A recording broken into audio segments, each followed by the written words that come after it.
Hot. This is Zartan, and you're listening to Bravo Team. Yes, the Bravo Team.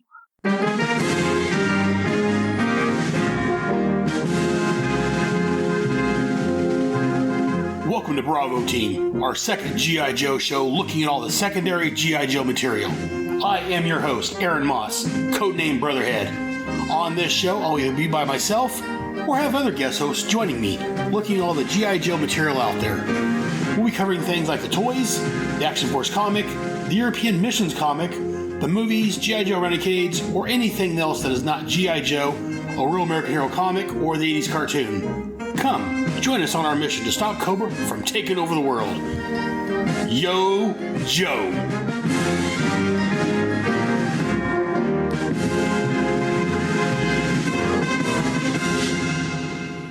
And welcome to G.I. Joe Bravo Team. I am your host, Aaron Brotherhead Moss, and joining me this month, I've got a full crew. We have Jared, the yard sale drawer artist guy, Albrecht. That's a prescription for danger. Hey, Jared. What's up, man? I hope that you're introducing us all alphabetically. No, because I am not the order of battle. So I am Albrecht Jared C. My specialty is drawing on things people throw away, and my serial number is classified. Very good. There you go. See, I didn't even think about doing that. I mean, you're ahead of the game, Jared. And also joining us, we have Mr. Abraham, Brad, Dr. Mindfart, or Brain Fart. Hey, Brad. You know, my real name was supposed to remain classified and unknown, Aaron. So I'm thanks sorry, for spelling it. Let me do this again. Also joining us is real name classified, code name Dr. Brain Fart. Somehow that's worse. Usually. Glad you could join us, Brad. I'm glad to be here too. Also joining us for this very special episode, we have Mr. Reitzel, Kevin, aka Raider Nerd.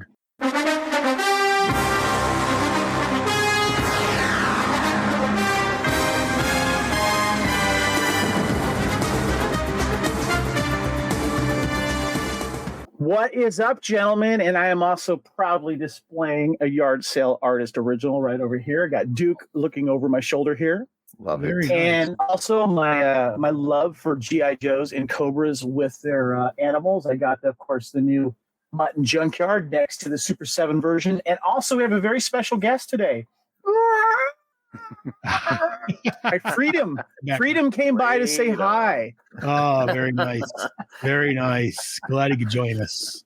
Yeah, I got my Mutton Junkyard the other day myself. Here he is. Yeah, look at that. Did you put the mean face or the happy face? Is that the Right now, I've pup? got the happy face on him. I like the happy pup face, yeah. Yes. Did an unboxing yesterday or Friday, and yeah, I switched out and put the happy face on. I was a little bummed that Mutt didn't come with the happy face, though. But whatever. I don't know if Mutt has a happy face. Also joining us from the land of Australia, we have Mr. Finn, David. He just smiled and gave me a Vegemite sandwich. And he said, I come from a land down under. Hey, Dave. What's up, Dave? I'm good. I'm good, guys. My code name is Mayhem, and obviously firmly in the Cobra camp. Yeah, I'm all good. I got my Mutton Junkyard on the way, but I got my Desert Snake Eyes Commando, and I am so happy with it. I've been telling Aaron all about the long journey to get it. It finally arrived, and he's proudly on my shelf right now looking at me as I'm recording this. Glad to hear. And I got Viper as well. Viper, and who apparently has almost no appearances in any media, but I love her. Yeah, I guess maybe Jared may have a bit more information on her. I think she showed up in the run they did. Is that right, Jared, or am I mistaken on that? This is Albrecht Jared C. Serial number classified. I got nothing. You looked at. She showed up in. I forget which one it was. Now I get confused on them. But was it like a Devil's Due? Is it? I want to say it was Devil's Due. Well, maybe we haven't gotten there yet, but it doesn't ring a bell for me. I can tell you she's showing up in my dreams regularly wearing the skull mask, so I'm happy with that. So, anyways, moving on. This month, we're here to talk about the Order of Battle. Right now, we're going to look at the first 2 issues. Hopefully, we get it done. Of the Order of Battle. This was basically G.I. Joe. Another way of this came out around the same time as the G.I. Joe versus Transformers. Special Missions has just started. This was G.I. Joe's heyday. So G.I. Joe basically took all the file cards and reprinted them with a drawing and collected them into the Order of Battle, which was a 4-issue series. Issues 1 and 2 looked at the Joes. Issue 3 looks at Cobra, and issue 4 looks at the vehicles. So this episode, we're going to look at the first half of the first issue. I planned on looking at maybe the first 2 issues, but I'm recording this after the fact, and we only got halfway through it. So we're going to probably do half an issue each episode, just because I've got so many guests on here, and we have a lot to talk about, so which is great. So on the screen, for those at home watching right now, we have the cover up. There was a wraparound cover. As you can see, we've got Duke with a flag, with some new recruits and some old recruits around him. I thought that was Hawk. Actually, it probably is Hawk. Again, I get confused on Duke and Hawk in the comic. I think that is Hawk, yeah. I think you are right. Yeah, Duke had the longer hair. Dial tone getting right in front of the cover. Go dial tone. Look at that. The guy who was snapping the picture was like, God damn it, dial tone. Yes, dial tone. Center, one of the newer guys. Cover Girl, Doc, Raker, and is that Flash, I believe, in the front behind Doc? Yeah. I think if you look at the back cover, I think it's Gung Ho in the very, very, very back, which is kind of ironic with a name called Gung Ho. Let's go and flip to the back. There we go. Yeah, we got Gung Ho in the back. We got with a very blocky tank on the back cover. Got some of the new ones: Beachhead, Low Lights, and then we got there's Duke right behind him. There's Duke. Mm-hmm. Lift Ticket. We got all these Joes. We got a tank there in the back. Very nice. Ooh, so this is a wraparound cover. So can I ask a question? Who's the guy with? Is it a black guy right in the middle with kind of green visors on? Is that Stalker? No, that would be Alpine. Alpine. Cool. Okay. Yep. Cool. He looks cool. Oh yes. So the Order of Battle came out in November. Actually, the cover date was November of 1980. Sell date approximately was August the 12th, 1986. The cover price was $1.25, and the editor was Jack Morrell, looks like, according to Mike. You can say Jack Warner, the old owner of Warner Brothers. No, it's not the Warner Brothers. So the editor. Oh, go ahead and scan in another file card. I'm the editor. Yeah, exactly. Yeah. They took the file cards, scanned them in, and had a full length picture of the characters, which we're going to see. And as it says on the cover, this was the official G.I. Joe handbook. So this lets you know officially. So I was so excited when these were released. I just thought that was the greatest thing. Same here. I think it's fantastic. So I've got a question. This betrays my lack of knowledge. So these are literally the file cards, like what was on the file cards at the time, and then put into the comic. Yes, right? There may have been some corrections or some edits to it. Yes, basically the file cards. I think that's super cool. That they gathered together and gave a drawing and gathered together. Cool. And Larry wrote these file cards. Is that right? Back in the day? Yes. Yeah. Larry, from my understanding, Larry wrote all the file cards. According to the book here, Herb Trimpe, you guys may have heard of him, was the penciler. Yeah, I know him. Yeah, Joe I know him. Del Bito was the inker. John Morelli, again, was the editor, which we're going to find out next issue. The second issue, I don't know how good of a job he did editing this. Tom DeFalco was the executive editor, and Jim Suter was the editor-in-chief. Awesome. So the first page of the comic gives us a listing of all the characters in this issue. We have Ace all the way through Low Light. Can we just give our quick thoughts on the cover real quick? Yeah, I'm sorry. Go ahead. Yeah, thank you for keeping me on my toes. So let's get the cover. Kevin, I just want to give a shout out to Cover Girl with the Mac 10. I love that. Classic 80s weapon. There you go. Spraying, praying. Also joining us in the chat, we have Heinz. Hey, Heinz, how you doing, buddy? Glad you could join us. So, Jared, any thoughts on the cover real quick before we move on to the actual issue? Sure. I really liked, and I've never paid enough attention to until you showed us the back cover. That smoke effect in the background is really good. It's an incredibly good smoke effect, to be hidden on the back cover. It's got that tank sort of cresting the hill. The Joe's all running down. I feel bad for Deep Six because of all that gear. He's probably like, but that smoke effect, man, that is nice. Like that, because I've seen this comic many, many times over the years, but you don't tend to look at the back cover a lot. So Right. it's kind of got by me. So it's kind of like a neat surprise when you scrolled over there. But yeah, definitely a cool looking cover. And Brad, any thoughts on the cover of this issue? Well, it's Herb Trimpe, so obviously it's going to be a 5 out of 5 for me. But I really do like the wraparound cover, both for reasons that Jared just went into, but also the fact that if you look at both I guess pages of it, I mean, they did a great job of incorporating every Joe who appears in this particular issue.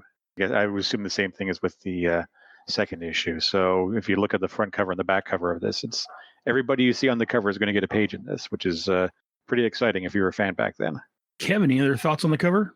I remember looking at this, and I just like how the detail, and I kind of questioned like who was in front and who was in back and stuff like that. Right. But it was just nice to see a majority. I was mistaken. I thought Gung Ho was in the back, but no, I think that's probably Leatherneck, because Gung Ho is obviously right there. Just the vest towards the back, but I'm guessing Leatherneck in the back there. Yeah, maybe. But it's just fun to look at who's who. There's one guy looks like he's holding a shotgun above his head, like he's doing some drills. I can't quite figure who that is, but I love seeing Dusty, and it's just this is fun, just fun to figure out. Even Cutter's there is like I'm going right next to Deep Six. He's my buddy.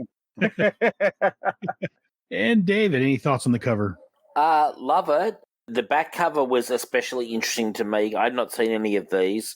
No, that I hadn't noticed that smoke effect till just now. And the front cover as well, I think is classic. Like it's right down the line. G.I. Joe. I don't know why this is dial tone gets so much room at the front, but I like the flag, and it's got that little eagle on top of the flagpole, which is cool. Yeah. No, it's a cool cover. Sets the scene. You know what I mean? Sets the scene big time. Yeah, very much so. Yeah, great cover. Yeah, I like that. They, like you guys said, they've got everyone on the cover, on the front and back. Yeah, it's the wraparound. So yeah, you get a chance to get everybody on there that's going to show up in this issue. Yeah, as Jared said, that smoke and the tank in the background, just awesome. I bought this when it first came out. Jared, when did you get this, or did you first see this one? Oh man, probably when it first came out on the rack. I was not paying attention as I usually do on the show when you say what year it came out. Did you say 85 or 86? No, 86. Okay, and that tells me I'm guessing here, but that tells me that it's right about the same time, or maybe slightly after the handbooks of the Marvel Universe started coming out, and it's just so very in that vein, It's got that feel, doesn't it? Yeah, and my brother and I were definitely picking up those Marvel handbooks, so I'm almost certain this was a spinner rack pickup for us as well. And I was just looking at Mike's Amazing World to see when the Marvel books came out. It wasn't this month, so. I also mentioned I love the fact that it's got the black Spidey emblem on it, because I've always loved that emblem, which was in a lot of the 80s and 90s comics, in the 80s especially. So it gets bonus points for having that black Spidey there. Right, yes, for the direct edition. That's a good catch. Yeah. I think I got this at Comic Store, because that's, I think around this time I finally found a comic store and I didn't have to get it off the 7-Eleven spindle rack. I remember that. Yeah, that's a good feeling. Looks like the first official handbook of the Marvel Universe came out in 83 and 84.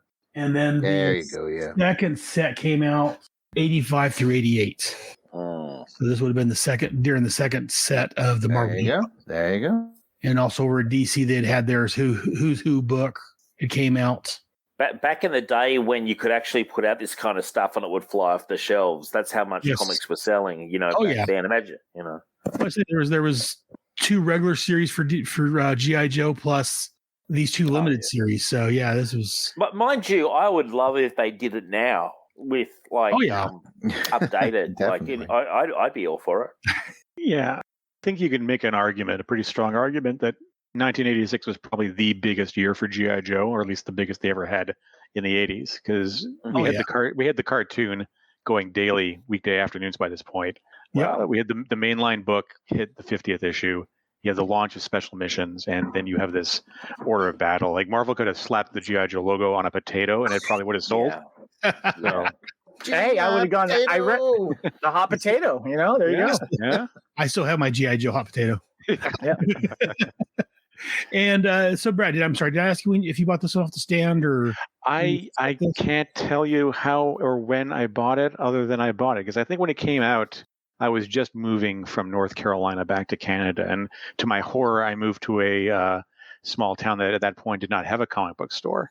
So I would have had to get my parents to drive me to the next town over, about 45 minutes away. Subscription. Well, where they had a comic book store there, and I think I must have picked it up there, because I don't think it was really hard finding G.I. Joe comics in my town until we got a comic book store. I kind of had to save my money, and anytime we'd go to Kingston or Ottawa, I'd go in and I would just go to where they keep the back issues of G.I. Joe, and I would just load up on them. And I think I may have grabbed these as a group a few months later. So, and I didn't even know it had come onto the marketplace or into the stores, because I wasn't able to get the G.I. Joe comics that would have advertised it at the same time. It was like every 3 months I got to buy comics, but so I think you did it the hard way. You did it the hard way. Yeah, it was a different time back then. It was the 80s. Yeah. It was all right. Things were sparse. No, good for you, man. You got there. That's what matters. I was determined. And Kevin, you said that you picked it up. At this time, I discovered my local comic book store. I knew that there was more comics out there than what was on my 7-Eleven spindle rack, and I started learning about how to take care of comics as well. So there you go. I have all of my original copies. Why are you looking at me. Brad? I have all of my original copies that I will be perusing through during this right here. Check this out. So yeah, this one open right here. So, very nice. To break the seal on that, when I opened these bad boys up, it was like old comic smell. It brought me back. Yeah. Oh yeah. And David, when was your first experience with Order of Battle? I know you weren't in. My first experience of Order of Battle was last night. When mind you, for someone like me who has done a lot of catching up over the last couple of years, but getting a chance to sit down alphabetically and go through every single one of them was actually really good for my knowledge. And also for placing things, because when you learn a lot of stuff very fast, it gets a bit jumbled. So last night I sat down and read through all 4 of them, and it was fun actually. All right, well, let's go and get started on the issue then. Yay! We're going to go and skip the list of names, and we'll come to them as we come to them. So the first one up is Ace. I'll take this one. He's the fighter pilot. His file name is Armbuster, Brad J. We're not going to write his social security number. His primary military specialty is fixed wing pilot. Secondary is intelligence operations. He was born in Providence, Rhode Island. He's a captain, apparently. His information is Ace would rather fly than do anything else. During high school, he worked after school and weekends to pay for flying lessons. Spent 1 year flying pipelines in Alaska and 2 years stunt flying for movies. Enlisted USAF at age 22. Duty most previous to G.I. Joe assignment, senior instructor, USAF Fighter Weapons Squadron, the Aggressors. Pilot Combat Training School, he's qualified expert. Ace has one major characteristic flaw, cutthroat poker. A predilection for gambling would ordinarily disqualify an applicant for the G.I. Joe team. But in Armbuster's case, you can hardly call it gambling since he never loses. That's why we call him Ace. And then we got a nice picture of Ace holding his helmet standing there on the side. I thought it'd be kind of fun. Like Ace's most iconic moment that we can remember, I'm going to go with that one issue where he fights the other Cobra. Wasn't it Wild Weasel? Wild Weasel, yes. That's his most iconic moment, I think. I agree.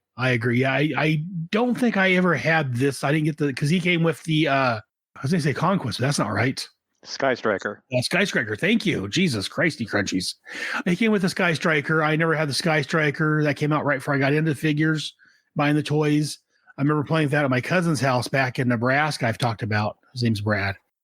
But yeah, so I never had this figure myself. But yeah, I remember playing with it at my cousin's house. Jared, any thoughts on Ace? Sure. In many ways, Ace is the closest G.I. Joe to represent myself since I was in the Air Force and I was a captain. Other than that, I've never flown a plane and I don't gamble and I'm not particularly handsome. And you know what? I'm nothing like Ace. But anyway. We're both captains. I do think it's cool that there's very few officers in the G.I. Joe ranks. And I think it's neat that this is good attention to detail by Larry because he got a lot of things right. So I just wanted to point those out real quick. All pilots, saying all is a dangerous thing. The vast majority of pilots are officers. And for him to have reached the status that he would probably need to be in 03 to have gone to fighter weapons school and all that stuff. So that's a timely accurate. It said that he got in the Air Force at the age of 22, which is the age you would be if you graduated from an ROTC program or the academy. I think Ace went to the academy. I don't remember for certain. You just read it. You think I could, but whatever. So there's a lot right militaristically about his backstory. And I think that's just a lot of Larry coming through. Nice. Yeah. Larry was Larry, and that's one reason I think why I didn't like the animal and the more extreme like Cobra Law and stuff, because he was very military and detail oriented like that. Brad, thoughts on your namesake here, Brad? Oh. On the other Brad, yeah. The only thought I have with Ace is how are they going to do him in classified without building a 1/6 scale Sky Striker to go along with them? Are they going to skip over him, or are they going to do something? Well, they may just have the figure. Like they did that for Copperhead. They don't have the water moccasin, but they do have a classified Copperhead. Yeah, no, I never had the Sky Striker growing up. I for some reason it just, I guess, slipped past my radar. If that makes any kind of sense. I was aware of it. I think friends had it. A couple friends each had one, and for some reason, being Canadian and being all egalitarian, I felt, well, if my friends have them, I should get something that they don't have, so they can be jealous. And I think I got the Rattler, so they would team up with their Sky Strikers to kick my butt out of the sky. Nothing wrong with the Rattler. Kevin, thoughts on Ace? Like I said, his most iconic moment is in that G.I. Joe comic for me. I agree. He was always shown support though in the cartoons. Is always good, and his name definitely fits him. Yep. And David, thoughts on Ace? I mean, he's down the line. He seems like a pretty sort of basic. It's good that he starts out, the order of battle, because I think he seems like I like his stuff about his gambling, his cutthroat poker. That there's a story there. You know what I mean? Yeah. There's a story there for sure. But so he flew the Sky Striker. Is that correct? That is correct. Yeah, he came with the Fly Strike, the Fly Striker. He came with the Sky Striker toy. That's pretty. I want cool. the Fly Striker toy now. What's that? Imagine getting a classified. Imagine getting a classified Sky Striker. How big would that thing be? Jesus. I don't see that happening, but no, neither do I. But it'd be kind of fun if it did happen. Oh yeah, no, it'd be nice. Yeah, they did the HasLab for the regular scale, the 4-inch. Yes. Scale. It came with Ace and a handful of other two figures. But did any of you guys get that? No. I'm glad you asked. Yes, I. Oh, very nice. I'm too poor. Yeah, my brother lives in hatred of me for the Sky Striker thing. But, no, I think it's cool. You guys are still fighting over that, aren't you? I will point out two fun facts, by the way.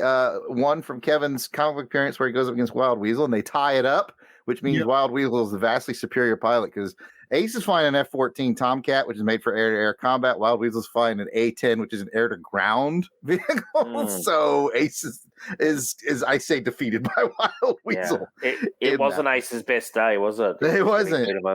The other interesting thing about that is we just covered this on one of our shows was that the timing. I think the Sky Striker came out in '83 and they pulled it from shelves in '85. Was its last year, I think.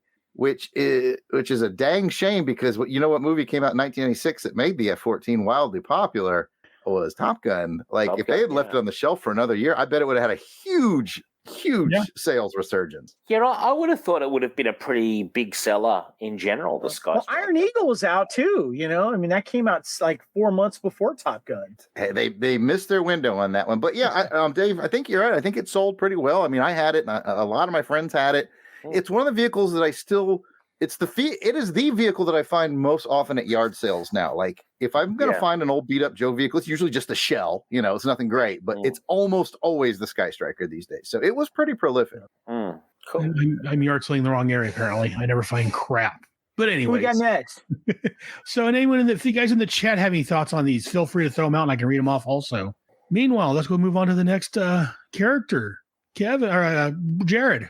I forgot I had to do stuff. All right. I'm sorry. I got it if you want. I got it covered. I got it right here. I need you to read, and that was my mistake. All right. So next up in the book is Airborne. who do I always get him confused with, Aaron? The two that I can't ever. Airborne and Ripcord. Ripcord, those are the two I always get mixed up. So this will be good for me. This will be very therapeutic. Maybe. Airborne is a helicopter assault trooper. His file name is Talltree Franklin E. Primary military specialty is, you guessed it, airborne infantryman. Secondary military specialty is helicopter gunship gunner. His birthplace is Navajo Reservation in Arizona. His grade is E5, which they nicely let you know makes him a sergeant. And his information reads as follows. Airborne's parents are oil-rich Navajos who indulged their eldest son with skydiving lessons, and Talltree also studied law and passed the Arizona State Bar exams. He joined the Army and opted for airborne training, commenting, "I'd rather jump out of airplanes than write legal briefs." Can't disagree there. Graduated top of his class from Airborne School at Fort Benning, which is where Airborne School is and was, by the way. He's qualified. That's in Georgia. That's in Georgia, right? Correct. It is in Georgia. It is, since the base has been renamed. I can't remember the new name for it, but yeah, for years and years and years, it was Fort Benning, Georgia. He is a qualified expert on the Hughes helicopter chain gun, the M16, the M60, and the M11911 Alpha auto pistol. I said it weird just to bother Kevin. Airborne jokes around and gets loose, but he's serious too. He's dead serious. If you look at him and sometimes he's looking right through you, it must be the Indian in him. The Navajos call it the far-seen look. Spooky. So that is Franklin Talltree. And just a quick thought from me, Aaron, since I got the mic. I think I always thought it was neat that, G.I. Joe's always good about, well representing the military and the diversity found within. So you have a diverse character here. He's the often overlooked Native American. We all think of Spirit Iron Knife. Yeah. We don't think of Franklin Talltree, but he's pretty cool. And the one thing that I will add is his secondary. Hold on, wait. Did you just say Spirit? Yeah. What about? Oh, go ahead, do it. There we go. I gotta Sorry. There he is. You gotta take all don't apologize, Kevin. Never apologize for your freedom cry. The one thing I will add is the secondary military specialty of helicopter gunship gunner was one of the most dangerous, if not, it might be the most dangerous as far as unfortunate body count in the Vietnam War position to have. Door gunners it was a notoriously dangerous profession to be a door gunner. So, funnily enough, whenever I watch those movies, I'd always love to hop behind one.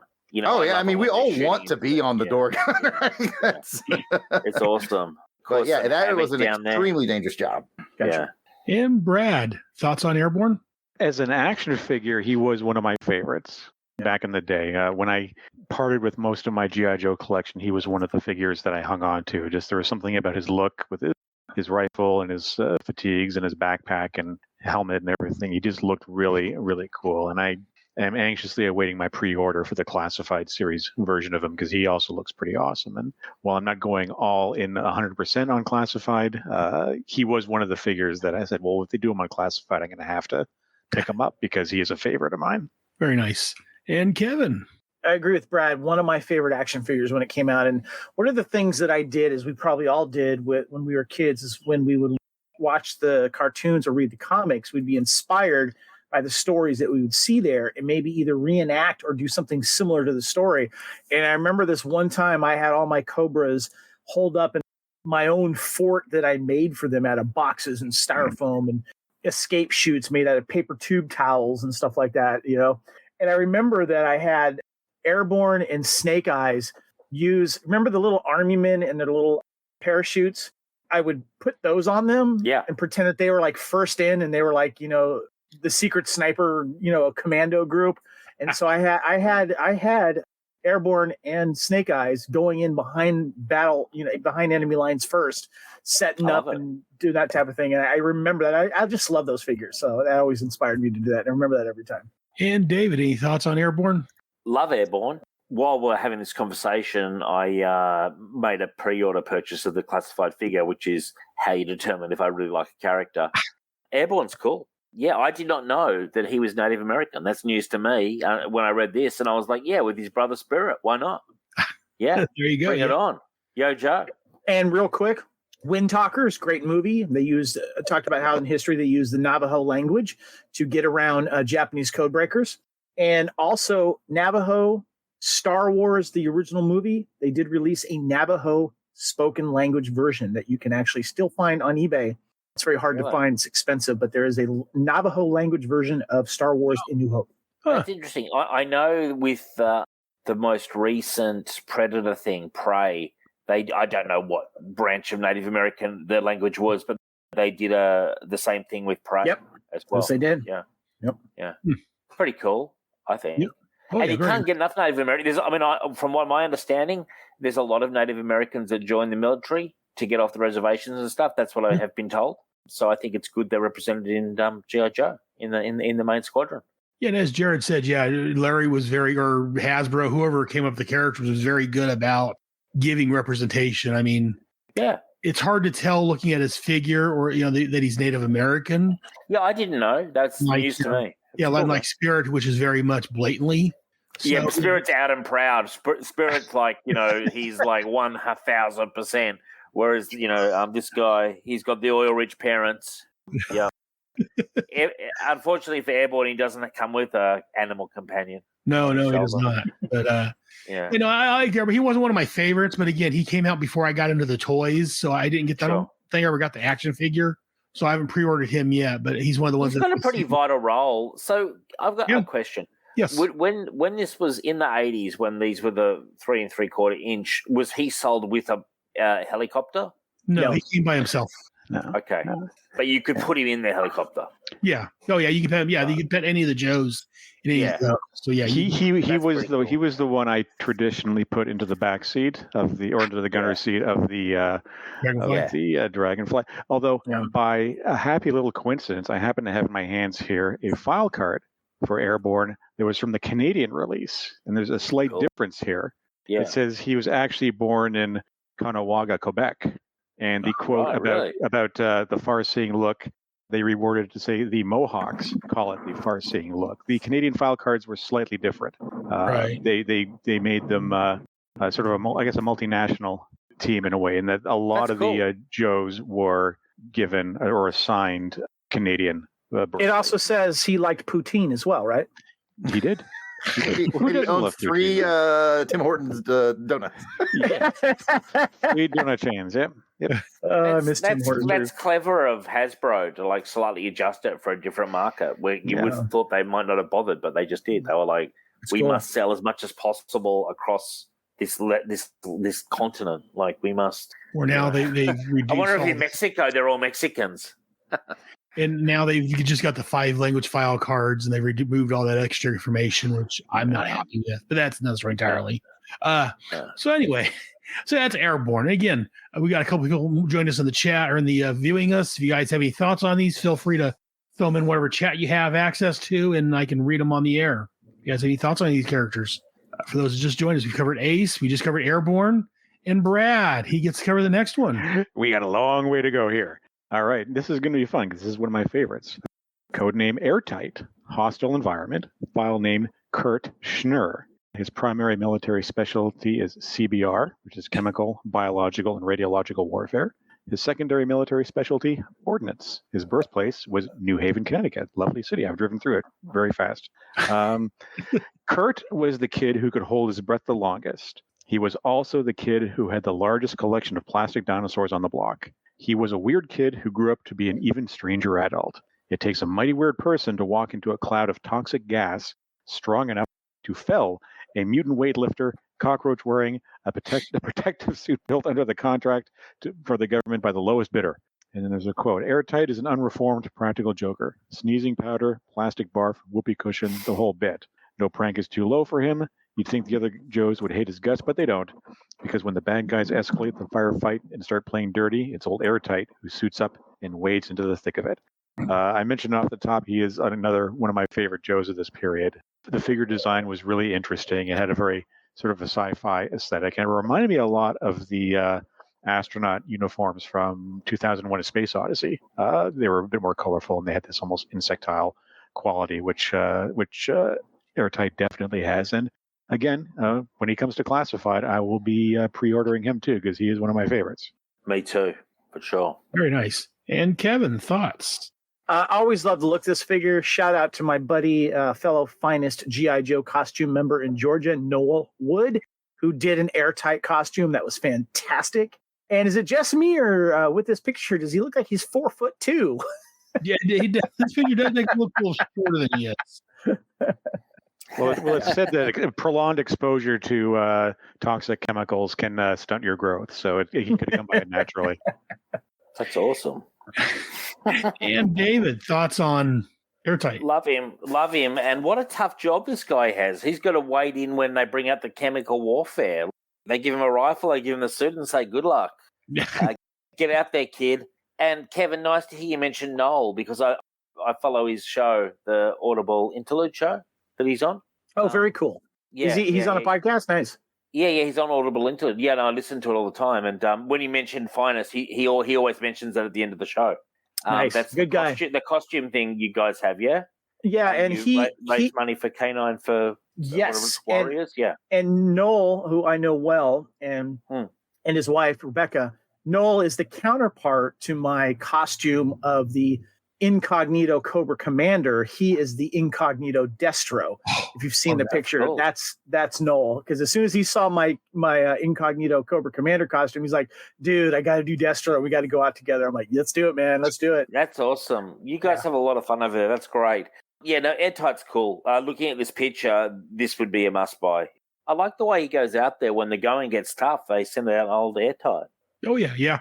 I like him in the comic. Yeah, he's very much out there and very much the one to go get the job done.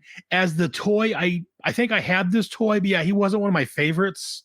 So yeah, I won't be rushing to pre-order him on Hasbro, but I will eventually get it possibly if they come out with them. But yeah, I wasn't a huge airtight fan. So Jared, we're gonna move on from me. Jared, thoughts on airtight?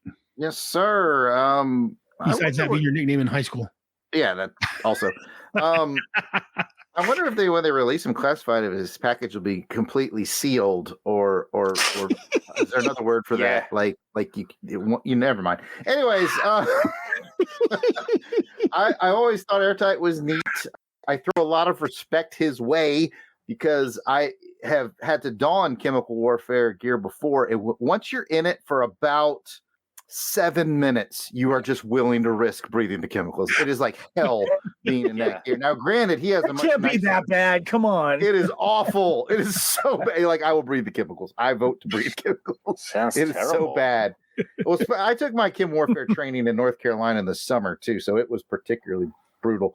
But I always liked him. What's kind of interesting is in this drawing, not only is he, played by Tom Cruise, but his quote unquote weapon, because it's not a weapon, by the way, is drawn to look much more like a rifle or a gun. But if you look at the figure and study it closely, you realize it's what's called a sniffer. It actually is something of a vacuum to suck up different chemicals and allows him to test them to see if the air is breathable and that kind of stuff. It's a sniffer and not an offensive weapon. So that's just a neat little, I bet all of us kids played with airtight like it was a gun. But it was not. It was not. Hey, look, he's drawing. Yeah. Look, Jared's drawing a gun that sprayed. Yeah. Jared is drawing a picture of Scarlet in disguise. Yeah. I just had to bring that up real quick and show. Part of the thing I love about the show is getting to see Jared do his wonderful. Looks fantastic. Oh, thank you. Can I just make a quick comment? The second you're either in training or in real life having to wait out in like gas, dressed in one of these things, you're either a very big patriot or paid a lot of money, because that's some tough sledding, when they're like, good luck, kids, get out there in the poison gas. Jesus. So the next one, I think we're ready to move on. Alpine. Kevin, I believe it's your turn.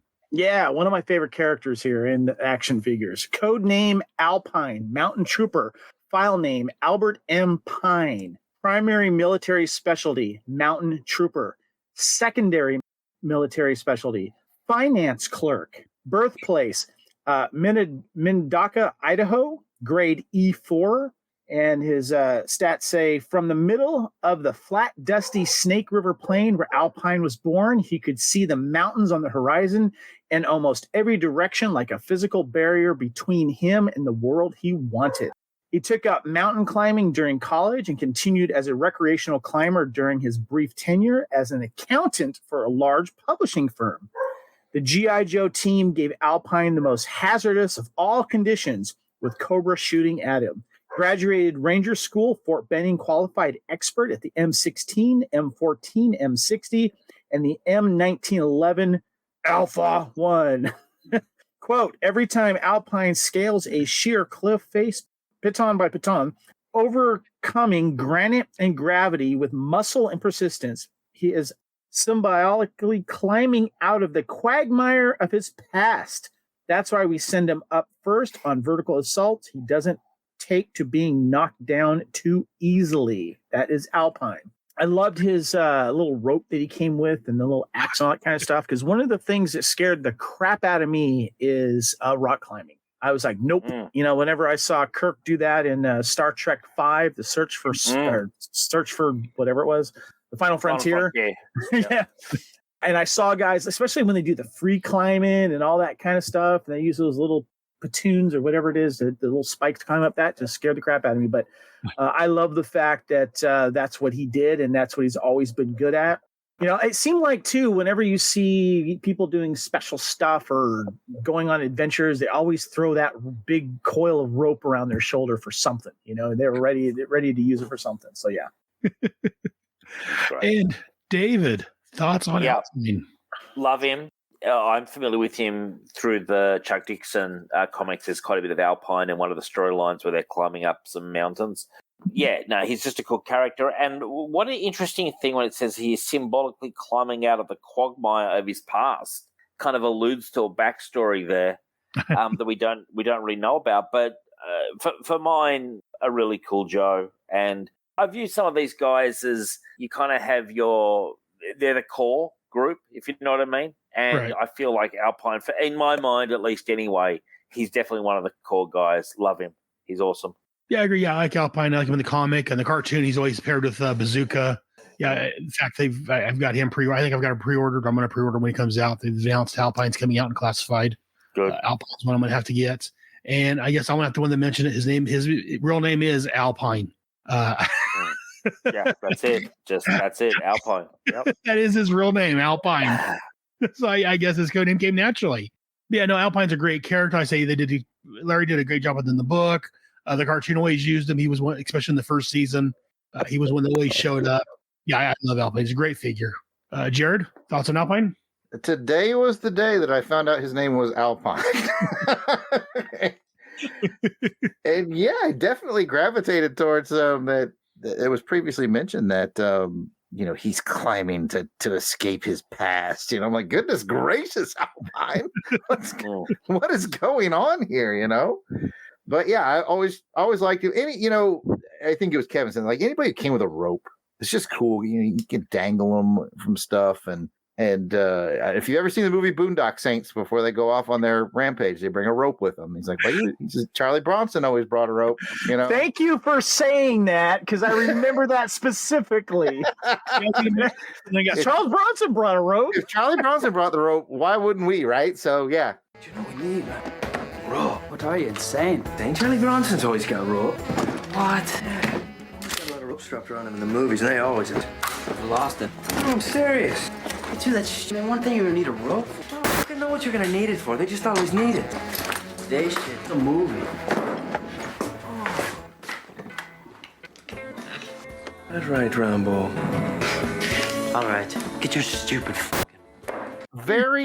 it's something very tactile and fun about playing with a toy that you can dangle from a rope. Like it's just, they ended up making an entire toy line of guys that did zip lines, and someone here will remember what it's called. Air Command, something like that. I can't remember. But they were cool. Also the Crimson Twins had like rope stuff going on too in their figures. Yeah. They had something. The small rope with the handle thing they could slide down. Yep. And Brad, thoughts on Mr. Alpine? I think it's just funny that his name is Albert M. Pine. It made coming up with his code name a lot easier. He was a really nice looking figure. I remember that there was a real sense of detail. with him, especially compared to the first couple of years of Joe's. I never owned him though, possibly because I have a paralyzing fear of heights. So even a toy that's all about climbing mountains, I would probably just stay well away from. And when you were talking about the rope, Kevin, I was thinking about the Boondock Saints and the one wanting the rope. What do you want the rope for? We need to have rope. Charlie Bronson had rope. If my here's your rope. That whole scene was just hilarious. I love that. I highly recommend Boondock Saints if anyone hasn't seen it yet. Great movie. Yep. But let's move on from Mr. Pine. David, would you care to do the next one? Yep, barbecue, firefighter. His real name is Gabriel A. Kelly. Primary military specialty is fireman. Secondary military specialty is infantry. Birthplace, Boston, Massachusetts. Grade E4. If Kelly hadn't joined the G.I. Joe team, he would have been the 7th Kelly in his direct line in the Boston Fire Department. His love for the job is not based on family loyalty or an even more general sense of duty. He simply liked riding on the back of a truck with the wind in his face and sirens wailing, lights flashing and the bells clanging. Being allowed to knock down doors and smash windows with his axe is just frosting on the cake. Barbecue is what you call your basic party animal. He can open bottles with his teeth, pick up quarters with his ears, and wrap his lips completely around the bottom of a quart Coke bottle. You may well ask how all this affects his function as the G.I. Joe firefighter. It doesn't. It simply makes him a more interesting fellow to have around. Barbecue. Wait, pick up quarters with your ears? I got to try that. I'll be right back. Yeah. As far as I'm concerned, looking at this picture, he's an absolute legend. I'm not familiar with him, actually, other than I've heard his name. I think that there's a classified figure out. Yeah. I'm pretty confident. I don't have it, but yeah, he's cool.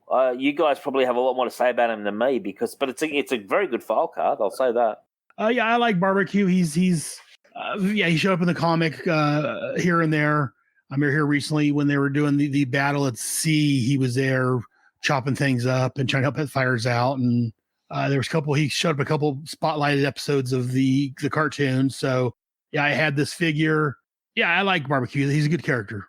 Again, he's very, I like that he comes from a long line of firefighters. And like it says, if it wasn't for the fact that he joined the Joes, he would have joined in the line of family. And I like that it's not so much for, loyalty to family or, whatever. He just likes riding on the back of the truck.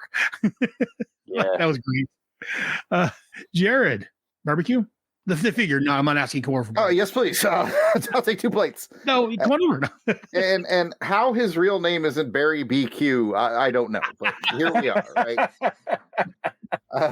But no, yeah, Barbecue made for an interesting figure because his figure design was so completely different from everybody else. And his bright orange, he comes with an axe, and so he really stands out. And just kind of a cool guy. I just remember that. Didn't they go like really, really heavy with the Boston thing on the cartoon, like the way. Yes. Oh my God! Yes. Oh God. Yeah. I was just gonna say his Lauren Lester, I think, did his voice for him. Oh my God, he really leaned into that big time.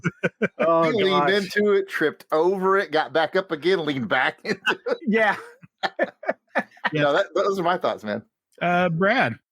I was going to mention the TV version, the accent, heavy on the Blarney, Faith and Begorra, Mother McCree. Really, he should sound more like Chief Brody in Jaws when he says they're in the yard, not too far from the car. That's more of a Boston accent. So if you want to learn how to speak New Englander, watch Jaws. There you go. And Kevin, thoughts on Barbecue? I think that his axe is one of the coolest accessory weapons that any of these characters have had, and I love that axe. And one of the things I did with my GI Joes was I made like little tiny custom holsters for their guns, their sidearms, their weapons. And I remember my Snake Eyes borrowed. Snake Eyes had all the toys, and I remember he borrowed Barbecue's axe, and I had him like strapped to the back of it, and he brought it out, and he opened up a can of whoop ass. Just gonna say, that's good.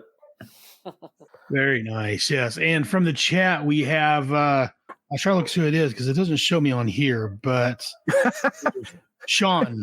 That's all funny. Tupson says my classified Barbecue has become the lifeguard for my daughter's Barbies when she plays in the water. Add the MOS to his file card. That's a good gig if you can get it. That's right. I love it. That's good. Yeah. That made me laugh. Good one. Thanks, Sean. And moving on to the next one. Bazooka. Missile specialist. File name David L. Katzbogen. Primary military specialty, armor defeating weapon system. Secondary military specialty, tank driver. Birthplace, Hibbing, Minnesota. Grade E5. Bazooka was driving an Abrams tank in the 3rd Horde, the 3rd Armored Division, when he came to the realization that an illiterate farmer armed with a $200 disposable rocket launcher could knock out a $1 million tank with less than 2 weeks training. He paid him for a transfer immediately. Training, Advanced Infantry School, Fort Benning, Armor School, Fort Knox, Qualified Expert, Dragon Anti-Tank Missile, Milan System, Law Rockets, Recoilless Rifle, Law System of Warsaw Pact, RPG Systems. Subject is also EOD, Explosive Ordnance Disposal Qualified, up to the TAC Nuke category. Subject is a decisive, fast thinker with all the instincts of a natural survivor. I like Bazooka. Again, I've got the figures I was just showing in the cartoon. In the cartoon, he was played. He wasn't played as a decisive, fast thinker with all the instincts of a natural survivor. He didn't. Yeah, he didn't play that in the cartoon. The guys in charge of the cartoon, I guess, didn't read his file card very well, and he's just a big dumb lunk. Oh, hi guys. So, but I liked him in the cartoon. But yeah, he's a very different character than in the comic and way this file card describes. Jared, thoughts on Bazooka? Yeah, that was definitely a standout difference when you were reading it about how goofy he is in the cartoon, and he's not that way on his file card at all. I guess really the only thing I'll add is I remember the time that I attempted to wear a sports jersey in conjunction with my uniform, and it didn't go well for me. So, well, it's because you know G.I. Joe. I have thoughts. But, other than that, no, he's a standout design. It's a little weird with the whole sports jersey thing, but you know, it's also what makes him unique. There you go, Brad. His file card is probably the funniest one. When you really think of it, it tells a little story about the realization that I'm not as safe as I'd like to think I am. It says a lot about just the military and conflict around the world, and that, you know, as we would know, threats could come from any direction, any size, any shape. So I think it must have been one of those things that somebody Larry knew told him or made mention of him, and it just kind of stuck. Yeah, I can see that. Kevin, thoughts on Bazooka? I love Bazooka. I remember having his action figure. I love the fact that he was, you know, the guy that had the rocket launchers, and I've always liked those guys in movies, the ones that could, you know, take out tanks and stuff. And I always thought he was kind of silly in the cartoons. I always thought that was kind of funny. But I come at Bazooka with a little different angle. Guys, I'm a Raiders fan, okay? Right. And a lot of people I know do really good Bazooka cosplay for the finest, and I had thought about it once and only once, but that would force me to purchase a New England Patriots jersey. And to get a number 14, it had to be a Steve Grogan jersey, who was with the Patriots for like 15 years starting in 1975. As much as I love Bazooka, I am nowhere in hell gonna wear a Patriots jersey, especially after the Tuck Rule game. So I'm going to leave that to other people to cosplay Bazooka, but I am sure as hell not going to do it. And Dave, thoughts on Bazooka? Bazooka, love him. Chuck Dixon broke my heart when, spoilers, he killed him in the G.I. Joe comics. That was wrong with you, Chuck. Like, where has Bazooka hurt you? But he said it was a Hasbro commandment. Actually, it wasn't a Chuck Dixon decision. It was a Hasbro. The orders came from above. But yeah, he's a cool character. I have the classified figure. I think he looks cool with the jersey. I can totally understand why you don't want to purchase one, Kevin. It would be hard to purchase from an opposite team and wear it, you know, out and out proud, wearing it. I can see that. But he is in my... Yeah, my extended Raider family would kill me. Yeah. No, I get that. But Bazooka is in my top 10. I like him, and I think he's got a cool design. Oh, yeah, very much so. Yeah, and the classified figure, they first came out with the Tiger Force version, which has him in a white jersey and the striped pants. And I pre-ordered that originally because I need to have a Bazooka figure. And I heard they were coming out the regular, so I canceled that order because I'm like, Bazooka's not the I've one. got the regular.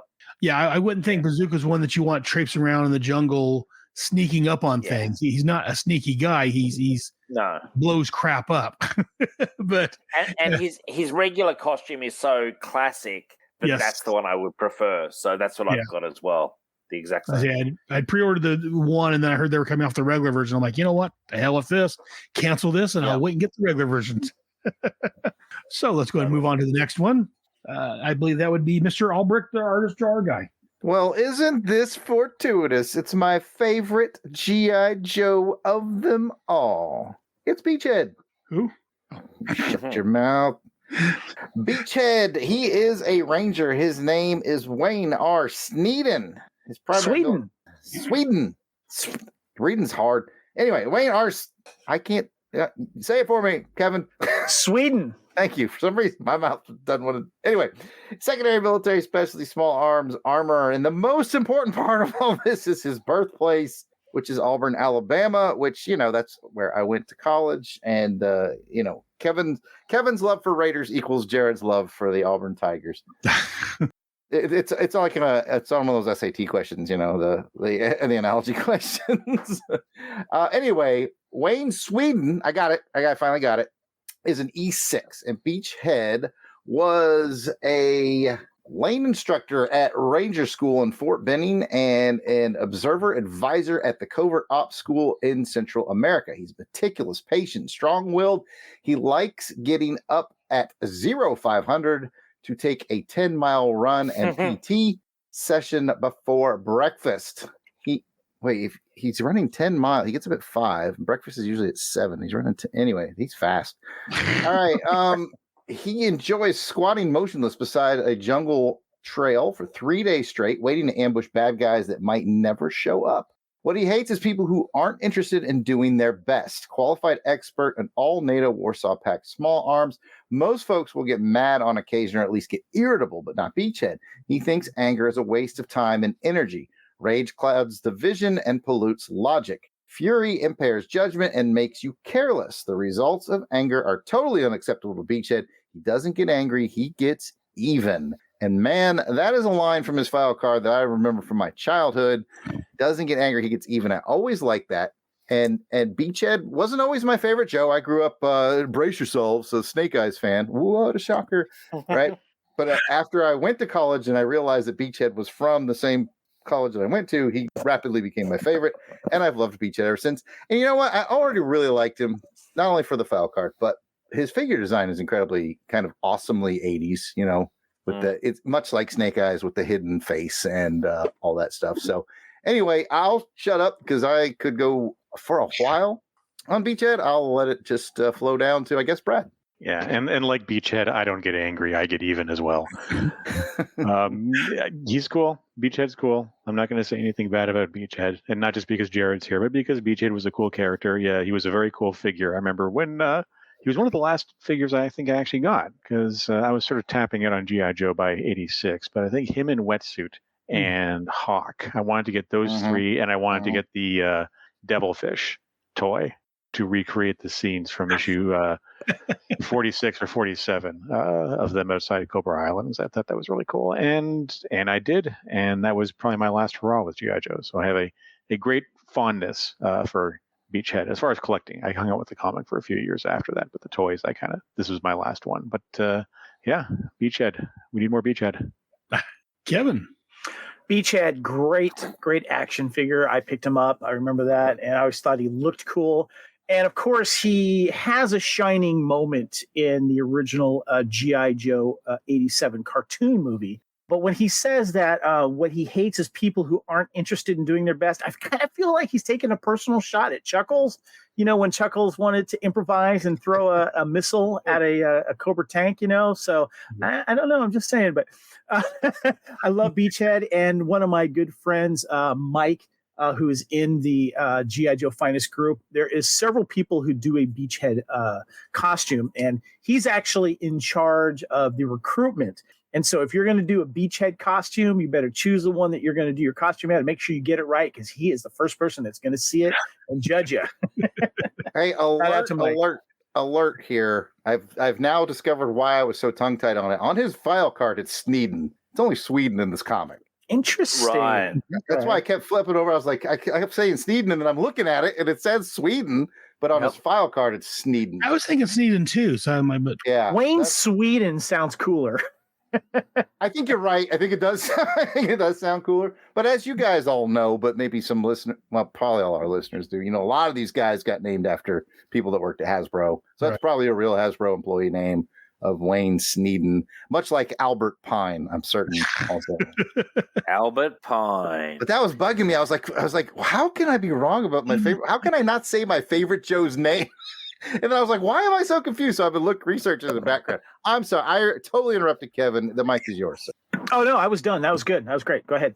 Great timing.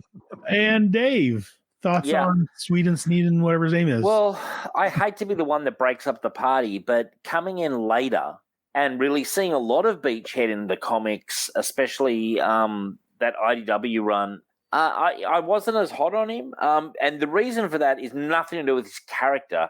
It's the look with the mask on. It's not one I'd buy. That said, he is a cool character, and I do like his file card. And I think if I'd read the file card back in the day, I would have been into it. But for me, as going just purely on design, nothing to do with personality or anything, it's a bit basic. So it's not a buy for me. But I do like his file card where he doesn't get angry, he gets even. That actually makes Beachhead seem a bit cooler to me, and maybe I'll take a second look. But yeah, you know, not everyone can ever be everybody's favorite. So my apologies to the Beachhead fans. You know, it's quite all right. He did it in a very respectful way, I gotta say. And I'm right in between the two groups. I like Beachhead, but he's not one of my favorites. Again, the cartoon, I don't know if they read his file card, because again, the cartoon to me, he always seemed angry. He always seemed irritated everybody else. So I don't know how much they read of his file card, but yeah, he was an interesting character. But yeah, he never really was one of my favorites. I like him, but yeah, he's not up there. And we'll go and move on to the next one. All right. Codename Blowtorch, Flamethrower, file name Hanrahan, Timothy P. Primary military specialty, infantry special weapons. Secondary military specialty, small arms armorer. Birthplace, Tampa, Florida. So he knows something about the heat. Blowtorch is thoroughly familiar with all military incendiary devices and flame projection equipment. To Blowtorch, the use of fire in warfare is a science that predates the bow and arrow. Qualified expert, M7 flamethrower, M16, M1911A1 auto pistol. Blowtorch can't sleep unless he's near a smoke detector. Cigarette smoke drives him bananas. He always sits near the exit in a movie theater and refuses to live anywhere where he can't safely jump out the windows. This is not irrational to him. These are actions based on intimate knowledge. Another action figure that was one of my favorites, and a character that I quite enjoyed for his brief appearances in the comic book. And I know in issue 33, he complains pointedly about he wishes they wouldn't let people smoke cigarettes in malls. So he's probably happy right now that all the indoor smoking bans are in effect, but he's probably a little unhappy that malls really aren't a thing anymore. But like him, cigarette smoke drives me bananas too. So I salute Blowtorch for his commitment to the bit. Well done, sir. And now it is Kevin's go. What do you got on Blowtorch, buddy? I loved Blowtorch. I got the figure. I just remember that the little hoses didn't always stick into like his chest or the mouth or whatever. That's frustrating. Yes. And I guess there was the one from his Blowtorch himself that would go to the tube to the back. If I remember correctly, like the backpack or something. He looks so freaking cool. And I want to give a shout out to my fellow finest member from the Central Defense Garrison, William A. Did a fantastic Blowtorch costume, spot on, and he got the color down right, and just one of those action figures that pops. And I always liked seeing him in the cartoons, though I don't remember him getting much action in the comics. I'm completely forgetting. So if you remember some good scenes, feel free to say so. But I love this guy. It's funny because of you, I always think about G.I. Joe Finest now, and especially coming right after Beachhead. Beachhead seems like it'd be relatively easy costume put together. A lot of it's just readily available. The guy who makes Blowtorch is a committed member of yes, it's not that easy. Trust me. That's impressive. Speaking of impressive, Dave, what do you think? Love him, actually. I think this is not super familiar with him. I'm sure I've seen him, but reading this file card and the design of the character, absolutely beautiful. And he comes with a flamethrower. Yeah, I made a note that the second Blowtorch comes out as a classified, I'm getting it. I hope they go for this design. I think it's brilliant. I was doing a bit of research on him last night because I was so impressed. And apparently he's had very few appearances in comics and TV because I don't think they wanted the kids just seeing Blowtorch incinerate people with his flamethrower. That makes sense. Yeah, but no, I think that design with the red and yellow really pops. Super big fan. Yeah, that's interesting that you would bring that up, by the way, because you are correct. There's a big concern. I mean, at least I can speak for America. A big concern in America about fire on TV. This is why the Fantastic Four cartoon had Herbie instead of the Human Torch, because they didn't want kids setting themselves on fire with the Human Torch. And that's the whole problem with Beavis. For those of us who are old enough to remember Beavis and Butthead. He was like a pyromaniac, wasn't he? Yeah, he wanted to set things on fire, which made me often wonder, like, that's like a storytelling missed opportunity. I really think that Blowtorch and Barbecue should like really either go at it a lot or be best friends. Like one of the two. I'm surprised at some point in the comics they haven't done that because that battle just writes itself. It does. It really does. And my only final thoughts, and then I'll pass it back to Aaron now that he's back, is one thing that really bugged me is I had this guy and I lost the flamethrower, but it was like, oh, sweet. It's included in one of the, battle packs, a little accessory pack. Right. But the one in the accessory pack was like bright, like green, it's like green. Yeah. And I'm like, what? Why would it not be yellow or orange or red or anything? Why green? To this day, I think I still own the green flamethrower and it bothers me. Hands up, who amongst you guys owned the figure back in the 80s of this Blowtorch? I did. Yeah. Yeah. Okay. I still have him somewhere. Yeah, and I would have too. He's one that my eye would have been drawn to. It still is. So I think he's extremely toyetic, as they say. Yeah, that's a good point. Aaron, your show again, sir. Hey, thank you. I'm glad the show's still here. I'm glad it didn't go off the rail. Well, never mind. Blowtorch. Yeah, I like Blowtorch. Yeah, like we just talked about, I had the figure. Great character. Great. Yeah, he showed up in the comics here and there. He showed up in the cartoon. Yeah, not much to say about Blowtorch. I mean, he had his purpose. I do like that. I mean, he is the Blowtorch. He walks around shooting fire everywhere. But yet his file card very much, he can't sleep unless he's near a smoke detector. Cigarette smoke drives him crazy. Because again, he knows the dangers of fire. He knows how to use fire. And so he respects fire. And that's why he's able to use it. Fire. Yeah. So moving on. Everyone got the thoughts in about Blowtorch and Beavis? Or Butthead, whichever it was. I'm starting to think that we're going to get through one issue. We're at 1 hour and 15, and we're on like the 6th guy. Yeah, I'm thinking you may be right, but we'll see. Brad, would you like to take the next one? I just did Blowtorch, but I can do Breaker too. No, damn. Sorry, Kevin. All right, I'll do Breaker here. Breaker 2 Electric Boogaloo, by the way. All right. All right. Rest in peace, Breaker, damn saw viper. All right. Breaker, communications officer, file name Alvin R. Kibbe, primary military specialty, infantry, birthplace, Gatlinburg, Tennessee, grade E4. Breaker is familiar with all NATO and Warsaw Pact communication gear, as well as the most world export devices, specialized education, signal school, covert electronics, Project Gamma, qualified expert, M16, M1911A1, Mac 10 Ingram, woohoo, classified, speaks 7 languages. Quote, he's as efficient and self-assured and has an uncanny ability to turn adverse situations to his flavor. And speaking of flavor, Bubblicious is his favorite bubble gum. That is not in the file card. I just know that for sure. Breaker, I loved Breaker. I love the fact that he is the communication officer's guy. He's also, honestly, when you watch the cartoons, there he is, Breaker, came with the Ram, which should not have happened. Yeah, we all know that rock and roll should have came with Ram. But anyway, correct. What I like about Breaker, he's kind of like Donatello. He's the nerd of the group.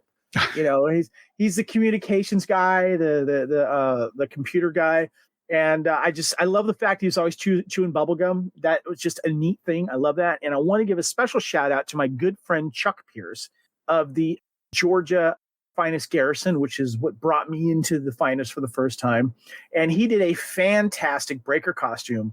So well indeed that he took special interest in putting in the backpack. He made it really work with like radio. You could turn on any radio station.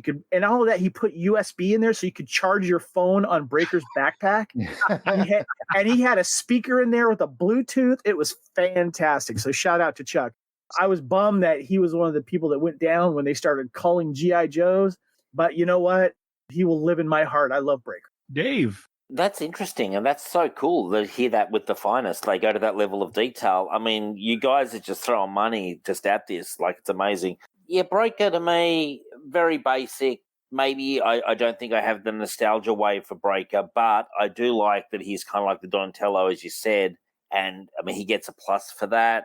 It's not a figure I would personally buy, but that's only because, to me, he's a little bland. I'm into some more of the crazy, characters. It's a pass from me, but he's a cool character. Okay. Someone's got to man the radio. Yeah, how do I disconnect Dave from the chat? Oh. No, I like him. He's one of the originals. He was one of the classic Joes. Like what I was just showing. I've got him and the Ram, even though it shouldn't have been him, but that's another story entirely, as Kevin mentioned. No, I like Breaker.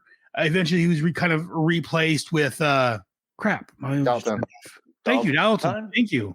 Yes, he was replaced by Dial Tone eventually, as we'll find out in a few years or whenever we get to it in the book. Yeah, he doesn't end well. But yeah, I like Breaker. He's a great Joe. I love him. Not my top 10, but yeah, he's probably in the top 20, I'd guess maybe. Jared, you got thoughts on? I'll just add that he's definitely one of my favorites. I joked earlier about how Ace and I were similar in being Air Force and captains, but I probably most similarly in my military career to Breaker. I was a comms officer in the Air Force. I did comms. I never got the cool backpack, but whatever. But yeah, I mean, he's an OG line Joe, and I have a special place in my heart for comms. So yeah, love Breaker. And Brad. Breaker may have been the first G.I. Joe figure I ever got. I got 3 in 1982 when they started advertising them on TV. And of course, I whined and complained to my mom until she took me to the toy store or to the mall when she was doing her errands and left me in the toy section. And I whined and complained and pled until she threw up her hands and said, okay, fine, you can have a few action figures because it'll shut you up. And so it was definitely Breaker and Snake Eyes and Grunt.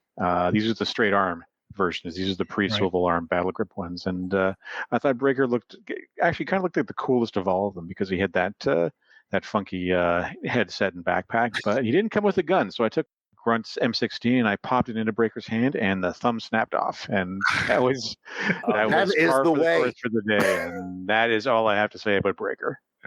Quickly moving on. This would go down to David. Yeah, okay. I'm so glad I got a cover girl.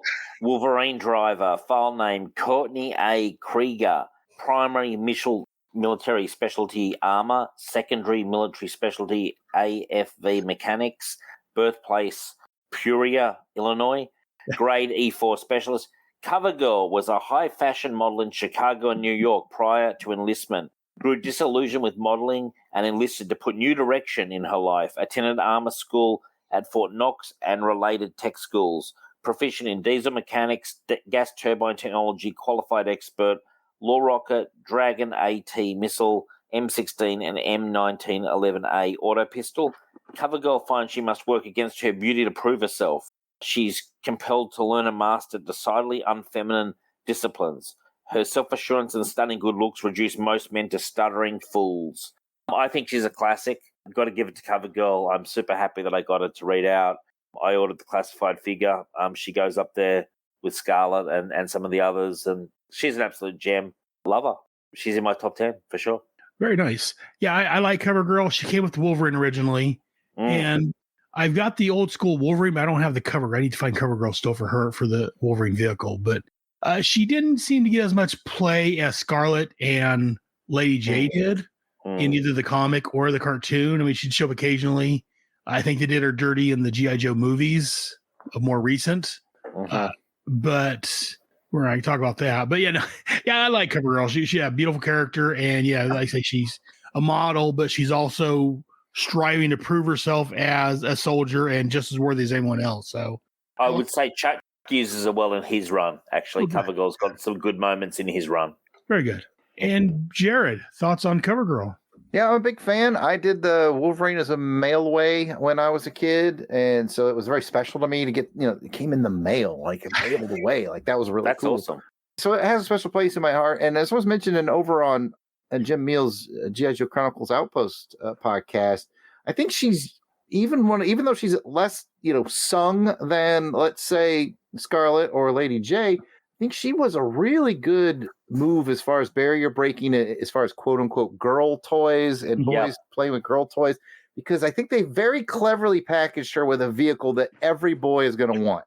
You're going to want that tank looking thing that had like 12 missiles on it. Like it was so cool. It was called the Wolverine, and everything Wolverine in the 80s was cool, be it Marvel Comics or that Red Dawn. Yeah, Red Dawn, anything Wolverine was cool. So I think it was just a really smart synergy on there, or maybe it was just luck. But to package a quote, a girl figure with such a cool vehicle, I think nobody I knew thought of her or pretty much any of the other Joes strongly as girl figures. Like I think Joe was smart at marketing, because I think we just wanted Scarlet, we wanted Lady, we wanted those Joes, and I think she is a real good example of that, especially by packaging her with such a quote unquote manly vehicle. Well, and also I would say they've militarized her look so that it's not like she comes like Barbie with like like X-Men costumes that are sort of more civilian. The fact that they've paired it with the heavy military angle, I think, helps the sell. And what a design too! Look at the drawing we have right up here on the screen by Herb Trimpe. She's gorgeous. Oh yeah, but it doesn't overpower the military part. Like it's a really good balance, which I think that's actually why I really like her. I think she's a really good example of they executed it almost perfectly. I think. Yeah. Well, and that was the big thing that boys don't play with girls with girl figures, and I wonder how true that actually was, or if it's just misguided marketing thought. Because I mean, when I was a kid, I wanted to have Scarlet and CoverGirl and Lady J, and like in the Visionaries, there was like one or two girl figures I wanted to have, and I didn't mind. Princess Leia really helped break the mold, no pun intended. Like we all wanted to have a Princess Leia. That's true. I wonder how much of that is actually true that boys didn't want to play with girl figures, or if it was just misguided marketing, not knowing what the hell they're doing. That's a good question. But I think it was I think that what it is they heavily, but the toy companies heavily marketed along those lines. So to a certain extent, it's true, but it was also heavily indoctrinated baked into the whole marketing of everything. But there are plenty of examples that you mentioned, Princess Leia. Plenty of examples where that was broken. Do you know what I mean? Like, but I mean, in the 80s, yes, the toy companies in Hasbro, Mattel and all that heavily believed it and heavily. So yeah, in essence, it's true in that that's what they did. But there were plenty of examples of breaking that barrier. This is probably a smaller example, but it is an example nonetheless. Yep. And Brad, thoughts on CoverGirl? Well, thoughts on CoverGirl, I have to say that really the thing that pops in my mind is a question, which I have to pose to Kevin, because I know he's waiting for to answer it. CoverGirl, hot? Hot. I'm sorry, I'm reduced to a stuttering fool right now. Jimmy, the thoughts, Brad, real quick before we move on to just want to find out she's. I just wanted to hear what Kevin's thoughts on her were. We know, Kevin. I got a few more. What's your thoughts on CoverGirl, Kevin? Besides, I just want to mirror what Brad said about the cool vehicle that she had, the Wolverine. How cool is that thing? I love that, and I remember that was one of the coolest things ever, and I was a fan, of course, of having the the female Joes out there, because the cartoon and the book did such a great job of representing them and showing them as badasses, and just being a GI Joe fighting peer, not just a lady in a man's world. It was nice to see them have their own identities as well. And again, I just want to give a shout out to the Finest Group, because we've had several wonderful ladies in the Finest Group that do fantastic cover girl outfits.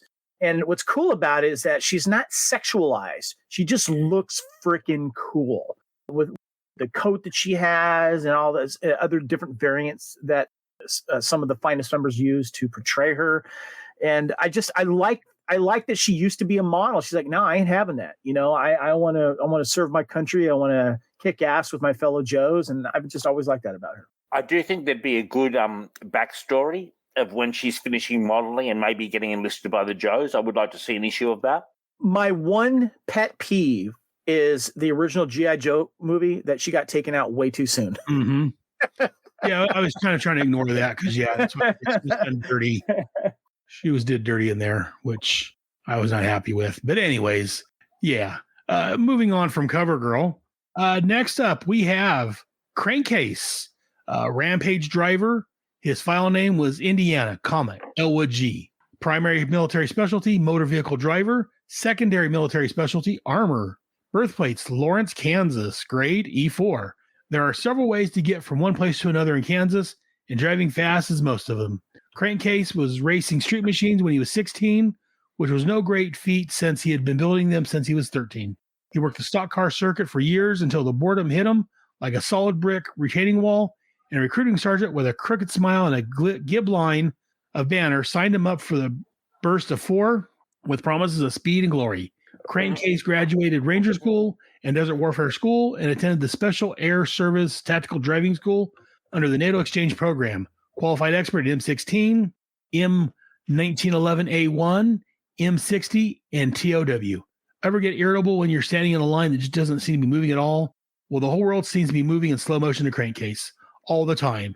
That's why he's constantly ticked off. He's just not happy unless he has a wheel in one hand, a shifter in the other, and the wind in his face. So that's Crankcase. As far as me, I'm sure I had the figure, but he's not one that stands out to me for whatever reason it is. It's interesting that I like his file card. It sounds like a very cool character, but for some reason, he just doesn't stand out to me. I don't remember much about him. Jared, you have thoughts on Crankcase? Kind of the curse of the generic vehicle driver, I feel like, hits Crankcase a bit. No slight if there's big Crankcase fans out there. That's cool. But I just don't think he ever had the pop of a cover girl or more so a clutch. And that's probably because he didn't get much time and development in the comics, as far as I remember. So yeah, Crankcase he's fine with me, and I think he's cool. But to me, he'll always be the driver of the Ostriker. Yes. Yep. Brad. I'm kind of with Jared on this one. He kind of comes in second to Clutch as sort of the iconic Joes. I guess because for the toy line, he was sort of brought in to drive the vehicle that was supposed to be the replacement for the van. They kind of aged the toys out and pulled them off the shelves after a couple of years. He's got a very interesting detailed file card. And one of the things I'm noticing about all these is if you look at a lot of the earlier Joes, like Breaker, for example, they just get a very basic little write-up. And it feels like in subsequent releases, they had a little bit more latitude to beef up the character. And it's kind of funny that they put all this background into Crankcase's, I guess, backstory, because none of this really ever showed up in the comic or in the toy that I can recall. Again, he kind of sits in the middle of Joes that I'm aware of, but I really don't have any real connection to. Yeah. Kevin, are you a Crankcase fan? A quick question though. It mentions that he's the Rampage driver, but he came with the Ostriker. Am I missing something? I don't know. Maybe that was the original name for the Ostriker, or yeah. Look for that as a repeating theme, because I'm about to read you Cross Country, and it's the vehicle name is not going to match once again. Yeah. So last night, because I wasn't familiar with the vehicle, I Googled it, and Rampage, when you type it in, often comes up with just Crankcase. So it's almost like they mix the name of Crankcase up with Rampage. He's often listed as Rampage and this Crankcase. He was kind of forgettable for me, to be honest with you. I remember the Ostriker, but his character, the toy at the time, was kind of nondescript, and I don't remember him getting much play in the cartoons or the comics. So if you didn't get play there, you're kind of in the ether for me. And there's been a few times, and I'm not going to say who, but where I would be with my fellow finest members and they would be in a costume and I wouldn't know who it is. And so I would have to kind of like go about a clandestine way and overhear conversations to figure out which character they were. And if my buddy Keith, who did a crankcase costume, hears this, I apologize, dude. I didn't know what you were until later. So yeah, there you go. I have to add something, and this just occurred to me as we're talking about Crankcase, and we're mentioning that he was kind of secondary to Clutch.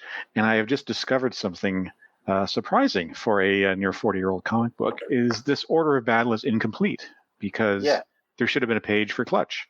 Exactly. I was going to say that. Clutch has been done dirty here. And so I think as Steeler, I think.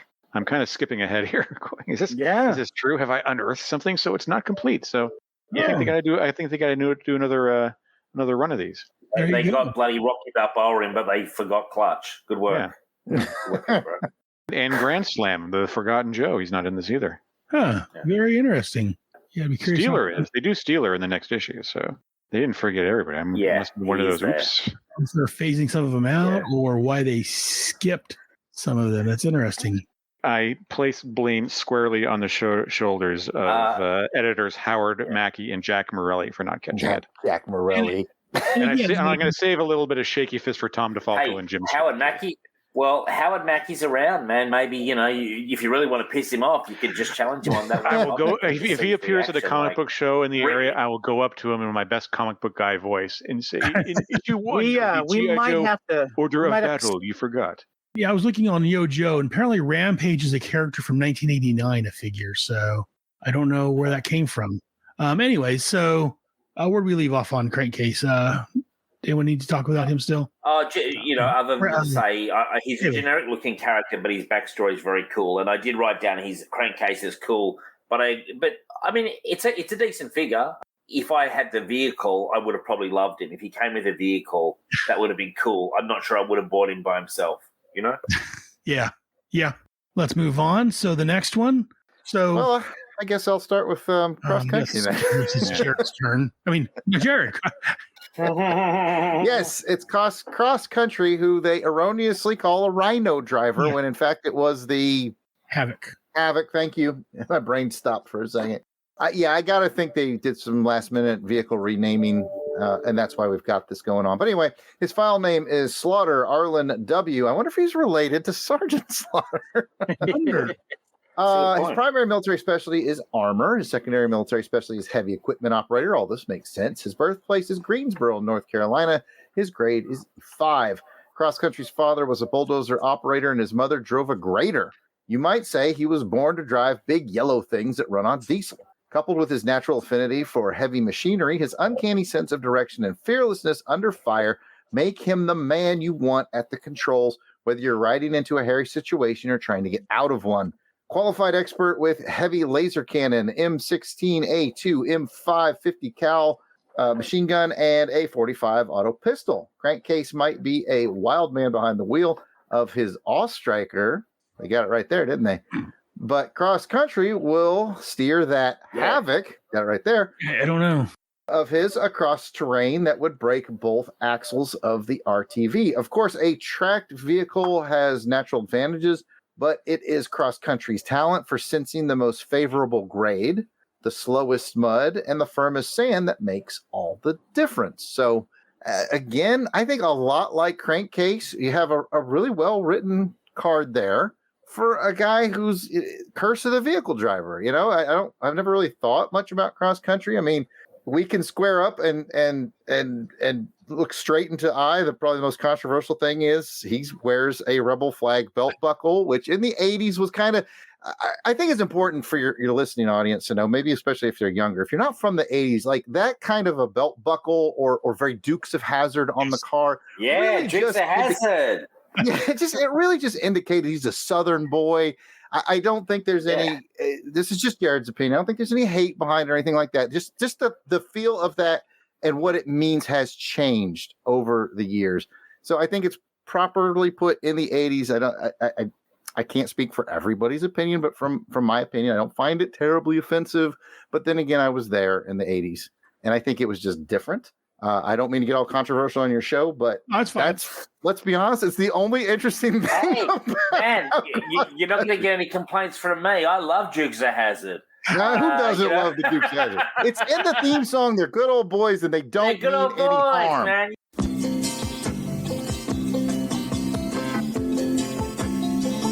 Just a good old boy, never meaning no harm. Beats all you never saw, been in trouble with the law since the day they was born. Straightening the curves, flattening the hills. Someday the mountain might get 'em, but the law never will. Making their way. Only way they know how. That's just a little bit more than the law will allow. Just a good old boy. Wouldn't change if they could. Fighting the system like a true modern day Robin Hood. Yeah, General Lee. Remember, I always play that song on my show, the General Lee. What's his name? Cross Country. I think he's a great design, and the belt buckle. It's a controversy magnet now, but I bet you in the 80s it was absolutely fine. So there you go. And Brad. Just to clarify, grade E5. That's a sergeant, right? Correct. So he is Sergeant Slaughter. He's got it. E5. You are correct. And his last name is Slaughter. He's So the he original is Slaughter. Sergeant Slaughter. There you go. That's a good point. There you go. The only thing I would add is that he's from Greensboro, North Carolina, and I lived in Greensboro at the time, and I did not like living in Greensboro. So right away, cross country is my least favorite Joe. Oh, no. That's all I got to say. Poor cross country. Kevin, do you have any love for cross country? Shout out to my friend Noel Woodigan, who did a cross country costume, and I wasn't sure who he was. Because I never had the Havoc, and I'll be honest with you, I remember I had a chance at the Havoc, but I just don't understand how the hell you drive that damn thing lying down on your chest. Makes no sense. I do remember the flag buckle. It never bothered me. It was an 80s thing, and it means different now, and I understand that. But no, I'm done. Dave, thoughts on cross country? Well, yeah, I'm more familiar with him just because he's been mentioned. I do like his design, though. And the Havoc is a weird vehicle. It's a cool vehicle. As a kid, it would have been a vehicle I would have begged my mother to buy for me because it's just so. But I agree with what you just said. It's got a weird design for the driving. I guess that was just a way of getting the figure to fit in there with how they designed it. Would he have come with the Havoc? Is that Yes. how it worked back then? Yeah, he came with the Havoc. Yeah, then I definitely would have had him and I would have loved him, for sure. And shout out to Dukes of Hazzard because one of the greatest shows of the 80s. I love Dukes of Hazzard. I watched the reunion movies a while ago and they're just good stuff, Yeah, I love the Dukes of Hazzard growing up. Me and my brother loved. We wanted to be Bo and Luke Duke, and yeah, Daisy. I remember Daisy. Oh, Daisy! I have some memories of Daisy. What teenage boy from the 80s does not remember Daisy? We had the card game and we played it all the time. And we would do all the voices. Rascal Pico Train. Very nice. And I'm going to be the different one here, I guess. I remember cross country. Like I say, I bought issue 51 where it first cross country and the Havoc first showed up prominently. That was one of the first issues I picked up in that package I mentioned before. I remember him because he was very characteristic Southernly. I mean, in the cartoon. In the comic, and it was issue 51 when the Dreadnoks are making their escape, and they call him a redneck. He's like, or hillbilly, whatever it was. I'm no hillbilly, I'm a redneck and proud of it. It was good. It was good stuff. Yeah, I remember cross country. I love the Havoc. Yeah, it was weird design to lay down. Jared could speak to that more, I guess, if that was an actual design I think we talked about He's going to go, hell no.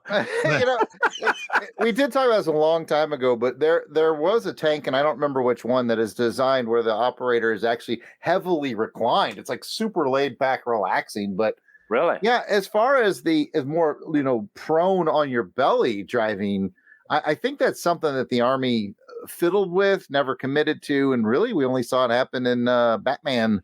With those Christopher Nolan movies. You know what? I was thinking of that. That's exactly where we saw it. Yeah. Mm-hmm. I think there was definitely a thought process behind it, but I can't think of any vehicles that actually made it into military inventory that had that prone driving. I'm ready to be wrong if someone maybe in the chat or one of the listeners comes in and says, "Oh, there was this vehicle."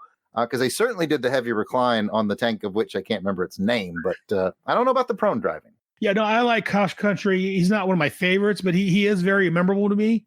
Like I say, both in the comic and the cartoon, he's just very, very Southern and he stands out for that reason to me. So I like Cross Country. I got Cross Country and Havoc, but I think they're boxed up right now. I still haven't got anything unboxed when my son moved out of here. So, but I do like, that's one I had to go out and rebuy because I like both the Rhino or the Havoc, whichever you want to call it. And I'd be curious. I'd love to talk to somebody and find out where these other names came from. Maybe these were potential names there for the vehicles and they changed them, or what happened, because these were supposed to be edited and cleared up, but apparently not. So let's go ahead and move on to the next one. Well, that's me. Oh, well, very fitting. How appropriate. It is appropriate. It was about this time that them Duke boys knew they was in a whole heap of trouble. But we're not going to talk about them right now. We're going to talk about my man Cutter. He is the hovercraft pilot. His name is, and I am not making this up, Skip Stone. He has alternate code names, though: Speedboat, Dry Dock, Hurricane, and Cruiser. I had no idea he had alternate names in those. Dry Dock? How do you get that? That was making me for many years. I had a bad case of Dry Dock one time. You know what? Never mind. Brad, they said those. I just want to, as an aside, those code names all sound like the nicknames frat boys would give each other. So names in college, basically. Yeah, basically. Primary military specialty, hovercraft captain. Secondary military specialty, special services. He coached the women's swim team, which I guess would explain some of the alternate code names. His birthplace, not on the coast, surprisingly, is Kinsley, Kansas, smack dab in the middle of the country, I would imagine. His grade is lieutenant junior grade.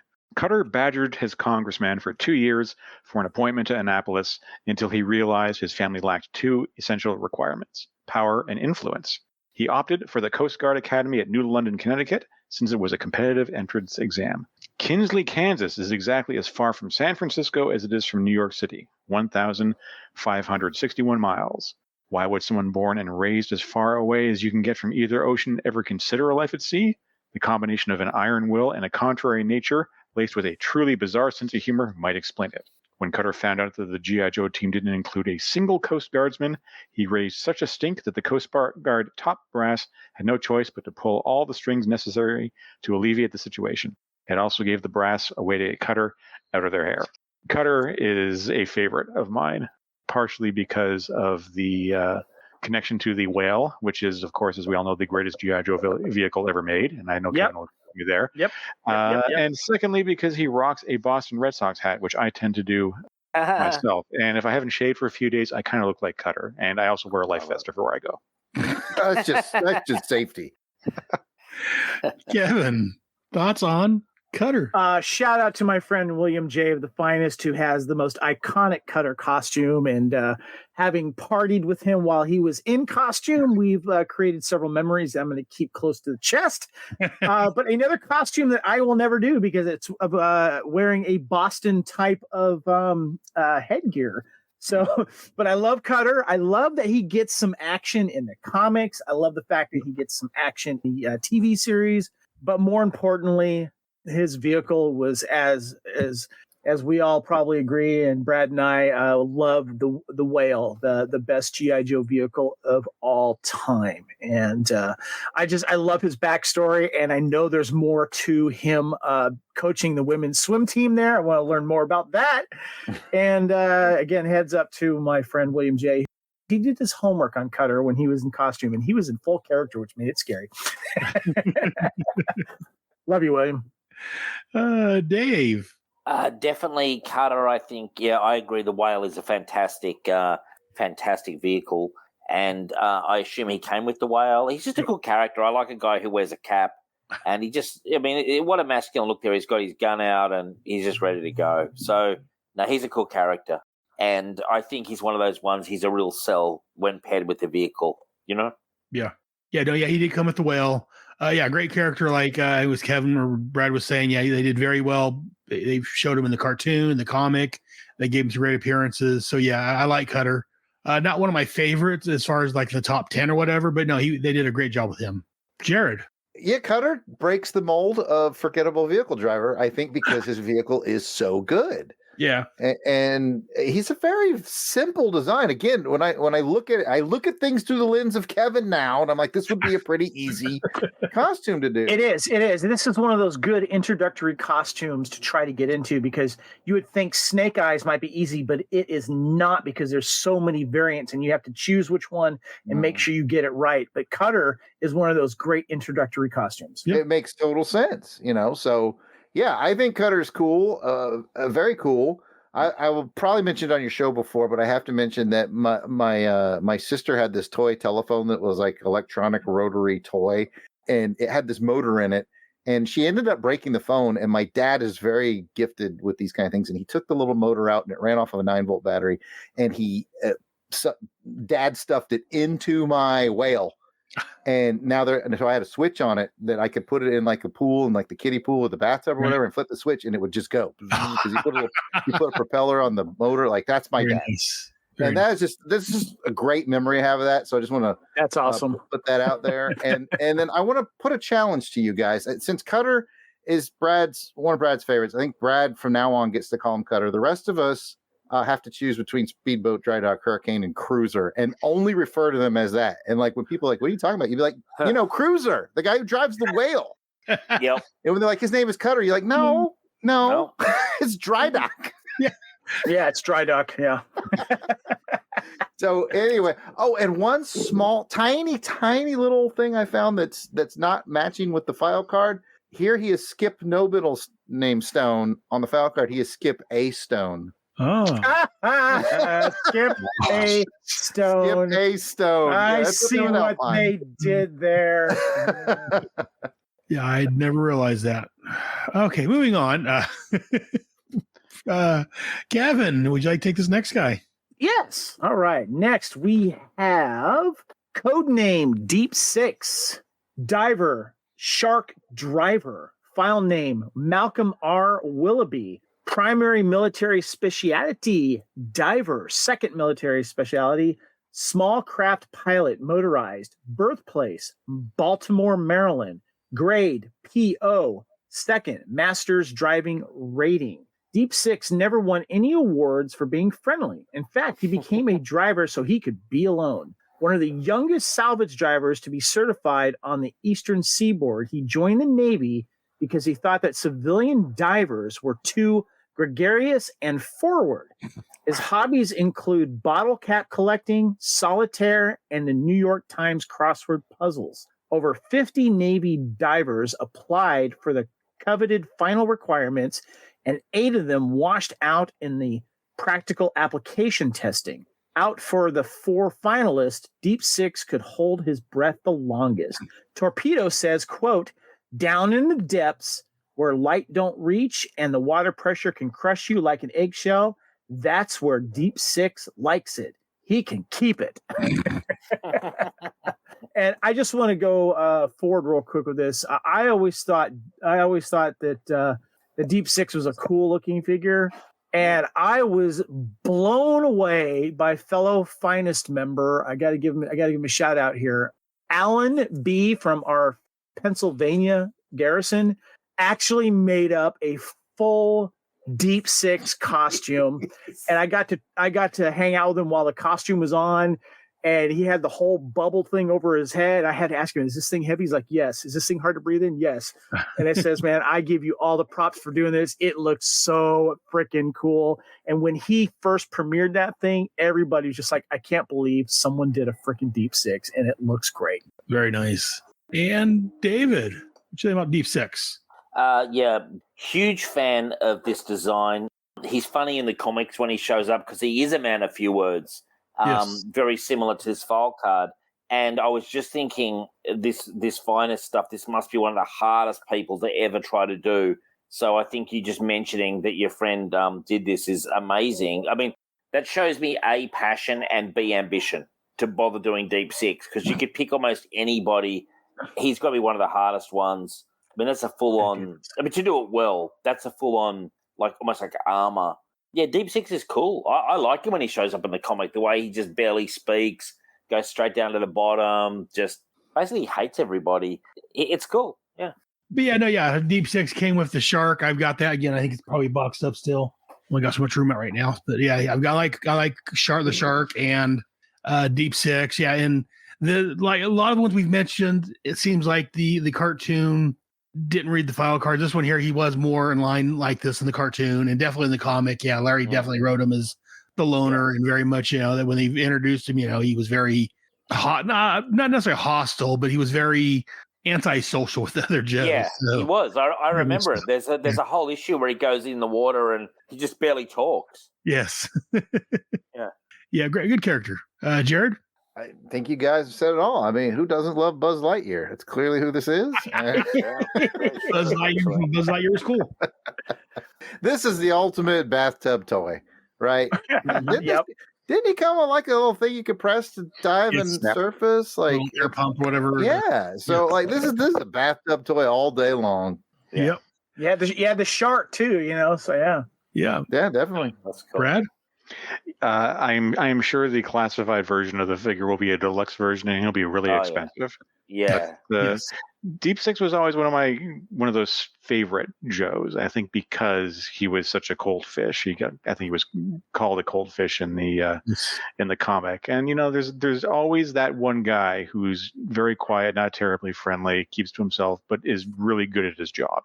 And I think it was a clever move on Hasbro's and Larry's part to make the deep sea diver the guy who just likes being down there at the bottom of the ocean under unrelenting pressure with no people around him. Yep, very much so.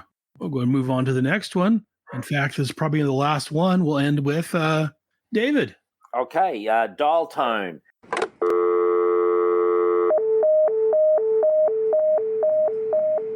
File name Jack S. Morelli. Primary military speciality is radio telecommunications. Secondary military speciality is infantry. Birthplace Eugene, Oregon. Grade E4. Dial tone built his own crystal set when he was 10. By 14, he was part of a CB net and had his own ham station by the time he was 16. Dial tone made all his own equipment, buying parts with quarters earned bagging groceries. He saw the army as a means to furthering his education in his chosen field, and quickly found that instead of a stepping stone, it was a goal in itself. Manning a radio in the field wasn't just passing time, it was a job with a purpose. One of the scariest things that can happen to you out in the field is to lose contact with your base. That means you are alone. No artillery support, no airstrikes, no medevac, no extraction, no nothing. The cavalry ain't coming until the man with the radio tells them to.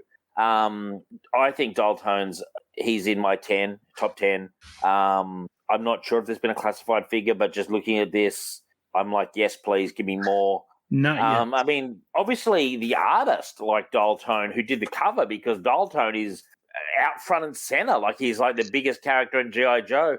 He's just a cool character, and I like the way they've given him like almost like a surplus of equipment to make it really clear that he's a communications guy. And we've all seen those movies, those war movies where they're calling in. You see a lot of Vietnam, like calling in the airstrike or getting the choppers to come down and pick people up. I think it's cool, and I think he's a 10 out of 10 character design personally.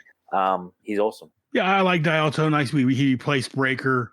If I'm not mistaken, it was Darren from the G.I. Joe Canada group is a big fan of Dial Tone, if I'm not mistaken. So, apparently whoever did the cover, is a big fan of Dial Tone.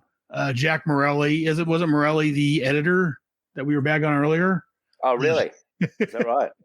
Is that what I said? I bet he got this one right. Yeah. But and real quick from the chat, Zazel from Zazel's Club has shown up. Hey, Zazel, glad you could join us. What's up? Also in the chat, we have from the Facebook group, we have Sean saying that he wishes he could be more active on here because he loves the Order of Battle. He has family over, and he thinks that they're starting to worry about his kidney functions because he's excused himself to go to the restroom as many times to check in to see where we're at. Glad you're able to check in with us. But yeah, so Dial Tone, yeah, I do like Dial Tone. Yeah, he came out about the time I got into buying the figure, so I definitely had that figure. I know he is prominent in the cartoon, so yeah, great character from Eugene, Oregon, up a state from where I'm at, is on my side of the country. But yeah, he was very much in the communications. He built his own crystal set when he was 10, so yeah, he's very much into the whole communication thing. Very nice. Jared, say about Dial Tone. This is a classic case of a figure that, due to really good design that Dave mentioned, really saves it. Because otherwise, I'm like, why in the world would I want a replacement for Breaker? Like, Breaker is great with his bubble gum, and he's classic, and he's OG. And so they bring out this new one. And let's be honest, this is where, and I know Brad's going to nod his head when I say this is where G.I. Joe starts to take a turn to the fantastical, because his costume design is like nothing. I mean, I was a comms officer my whole career. I saw nothing like this. I tried to dress like this. Once again, much like the sports jersey, they said no. But it just works in figure form. And so, yeah, you couple this, and maybe we'll get to him 18 episodes from now, but, Mainframe is the other guy who does communications. And it just, I don't know. On one hand, it's like, I don't want a replacement for Breaker, but on the other hand, the sort of the Breaker Mainframe Dial Tone triad is kind of a cool thing, mainly because I think the designs for them each one are different enough to make them interesting. And Dial Tone is probably the most interesting of the comm guys. Yes, I agree there. Brad? I agree with what Jared said about the design. He's certainly very much more on the, I guess, what was the cutting edge of technology for 1986, which I hate to break it to everybody, was a considerable amount of years ago. I'm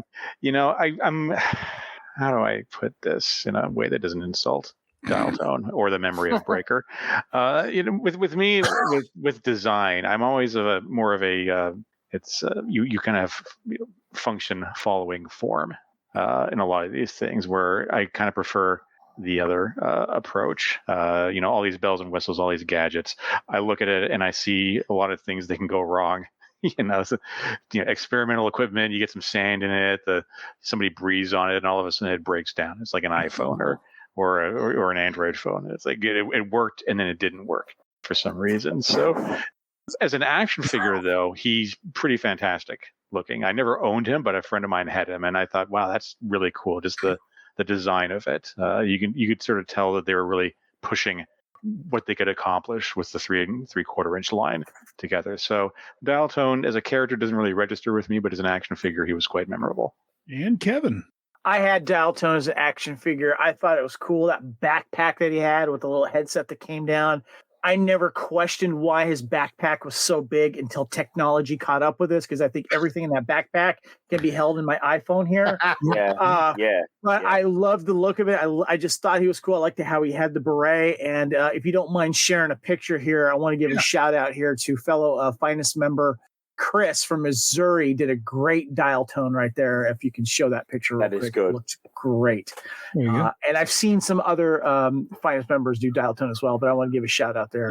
Great look. That was really cool. Yeah, it is a great look, and it's funny when you look at these things, which is one of the things I really love about the cosplay community, is you see them in the real world, and you go, okay, I could see that working. It looks more realistic in the real world, even though it's this very outlandish sci-fi kind of approach to it, than the action figure in the drawing does. Like, I could see that being the classified look right there. Could you imagine imagine that was real weight? And, and you're under fire. Can you imagine being that guy? You're like, Jesus Christ, thanks, guys. Carrying 40 pounds of high-tech, expensive equipment. Hopefully that's armored enough. You turn around using a bulletproof vest, or I mean, I'd be like, are we trying to reach Mars? How far away are these people we're calling? The movie producers and directors they need to take a look at some of these cosplay players, because these cosplayers on a more minimal budget do some fantastic looking character. It looks better I've than seen- anything that was in that movie. I mean, I've seen in terms of like Marvel and DC, I've seen cosplayers who look better than what the movies have done. Not every time, but I have seen it, and I'm like, if someone can do that who isn't a Hollywood professional, what's stopping you? come on. Definitely. Very nice. Well, I originally planned on trying to get more done this issue, but yeah, we got a lot more talking going on than I expected, which again we had some great conversation. I loved it. So we'll pick up on Doc next time, right? Yes. So we're going to blame Kevin. Half the issue this time. Next time we'll start back. We'll come up with Doc. So that's going to do it for this episode. Next episode we'll cover the last half of this first issue, and so instead of being originally I thought about being 2 episodes. It looks like this is actually going to take 8 episodes probably to get out, but that's right. As long as we get some good conversation, that's half the battle. It is. And knowing that is knowing that that's half the battle is half the battle. I was told there'd be no math. But anyways, that's going to do it for this time. Jared, do you want to pimp out anything you're doing right now? Absolutely. Certainly. If you want to talk more G.I. Joe with me, come over to the Longbox Crusade podcast network. We have G.I. Joe Chronicles over there. We are talking more about the Devil's Due era, and we are also doing some special missions chat, and we also have a show called Outpost where we cover all kinds of things, and that's just G.I. Joe. We have a bunch of other shows that we do. We talk about action films. We talk a lot about different comics and stuff like that, so that's all at Longbox Crusade. Now, as far as I go personally, you can see right there, I am at Yard Sale Artist on X, Facebook, Instagram. And as usual, for your viewing audience, I will be putting this up for sale on my social medias later today. I'll probably be asking $30 for it, but if you saw it here and you message me and say, "Hey, I want that Baroness that you did," we'll knock off $5. So $25 for you. You just got to mention the fact that you saw me draw it here on the show. Thank you, Aaron. Very nice, and thank you, sir. I appreciate you doing that for the listeners, viewers of the show. Very good of you. I don't care what Pat tells me. And Brad, if people want to hear more from you or see more of your work. Well, I gave up social media for Lent in 2019. So the only place you're really going to find me outside of this podcast and any other podcasts that want to have me on is at my website, bradabraham.com, which I'm kind of taking a hiatus from that too, as I'm sort of up to my neck researching my next book, which is going to be my first nonfiction book. So I'm looking forward to delving into that and getting back into posting things on the website in the new year at some point. So really, the only way is if Brad gives his phone number. You can call him. yeah, basically. Kevin and Freedom. Give more from you. You can find me on the Fandom Podcast Network. We're on YouTube and all your podcast catchers, where we have a plethora of shows under the Fandom Podcast Network umbrella, including Bloody Kings, our Highlander podcast, Time Warp, where we cover a year of movies. Our favorite movie podcast is called Couch Potato Theater. We have got Star Trek, Star Wars, a little bit of everything. So make sure you check us out on the Fandom Podcast Network.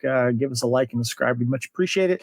And you can find me at Kevin at Spartan_Phoenix on X, formerly Twitter, Instagram, and on Threads.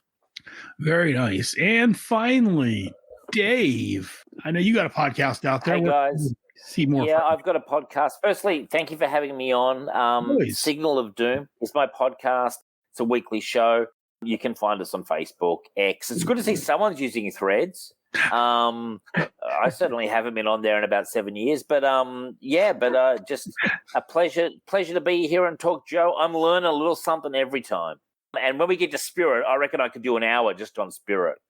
He's my all-time favorite. Well, he's next time. Yeah, so thanks, guys, and look forward to next time.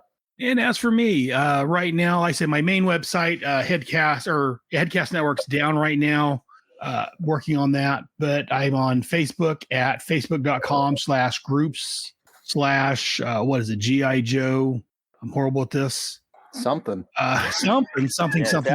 I've got 2 different ones. I've got my Real American Headcast.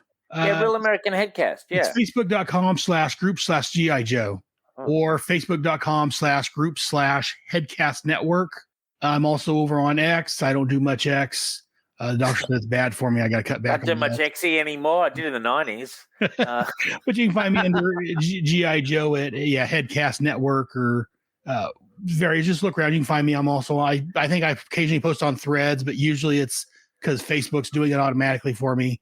Facebook to Instagram at Headscast Network. I'm all over the place. And as I posted a few moments ago, you can always call and leave a message at area code 559-500-3182.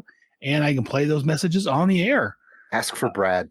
And when you call in, ask for Brad, a.k.a. Dr. Mindfart. And please leave any message you want for Brad. If you have a complaint about Brad or about anything Brad has said, feel free to call and leave a message there. But no, seriously, thank you guys for joining us.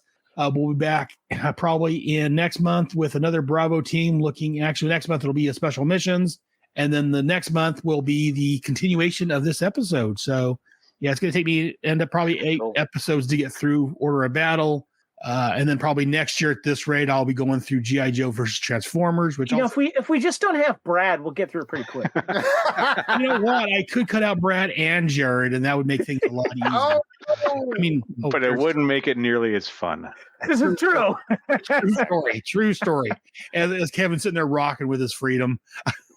I wanted to mention, Jared, it was good to see you gave Baroness some nice boobs in that picture. So I didn't want to. I knew you were going to be on, and I was like, Thank you for saying what I was afraid to say. Paying attention. I was paying attention, and I think that's $30 well spent. I mean, I'm sure she'd charge you more in person. You know what I mean? Like, that's what I'm straight on. So, my final comment on this matter. From this crew, I wish you all a good day, and remember, knowing is half the battle. Yo, Joe. Yo, Joe. Yo, Joe. Yo, Joe.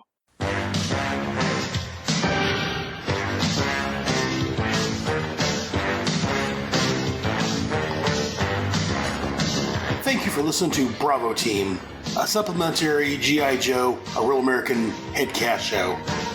Be sure to check out our main show, the second Tuesday of the month, G.I. Joe, a Real American Headcast, where I talk about the G.I. Joe, a Real American Hero comic book series read by Larry Hama and the G.I. Joe cartoon from the 80s.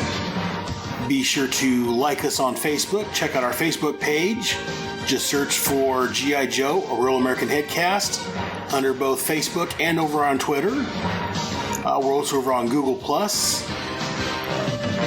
Be sure to rate us and to leave a review on Apple Podcasts, Stitcher, or wherever you get your podcast from. And be sure to write in and let us know how we're doing. We love hearing from fans. You can write to us at bravoteam@headspeaks.com. You can also send an MP3 file in and we'll play that on the air.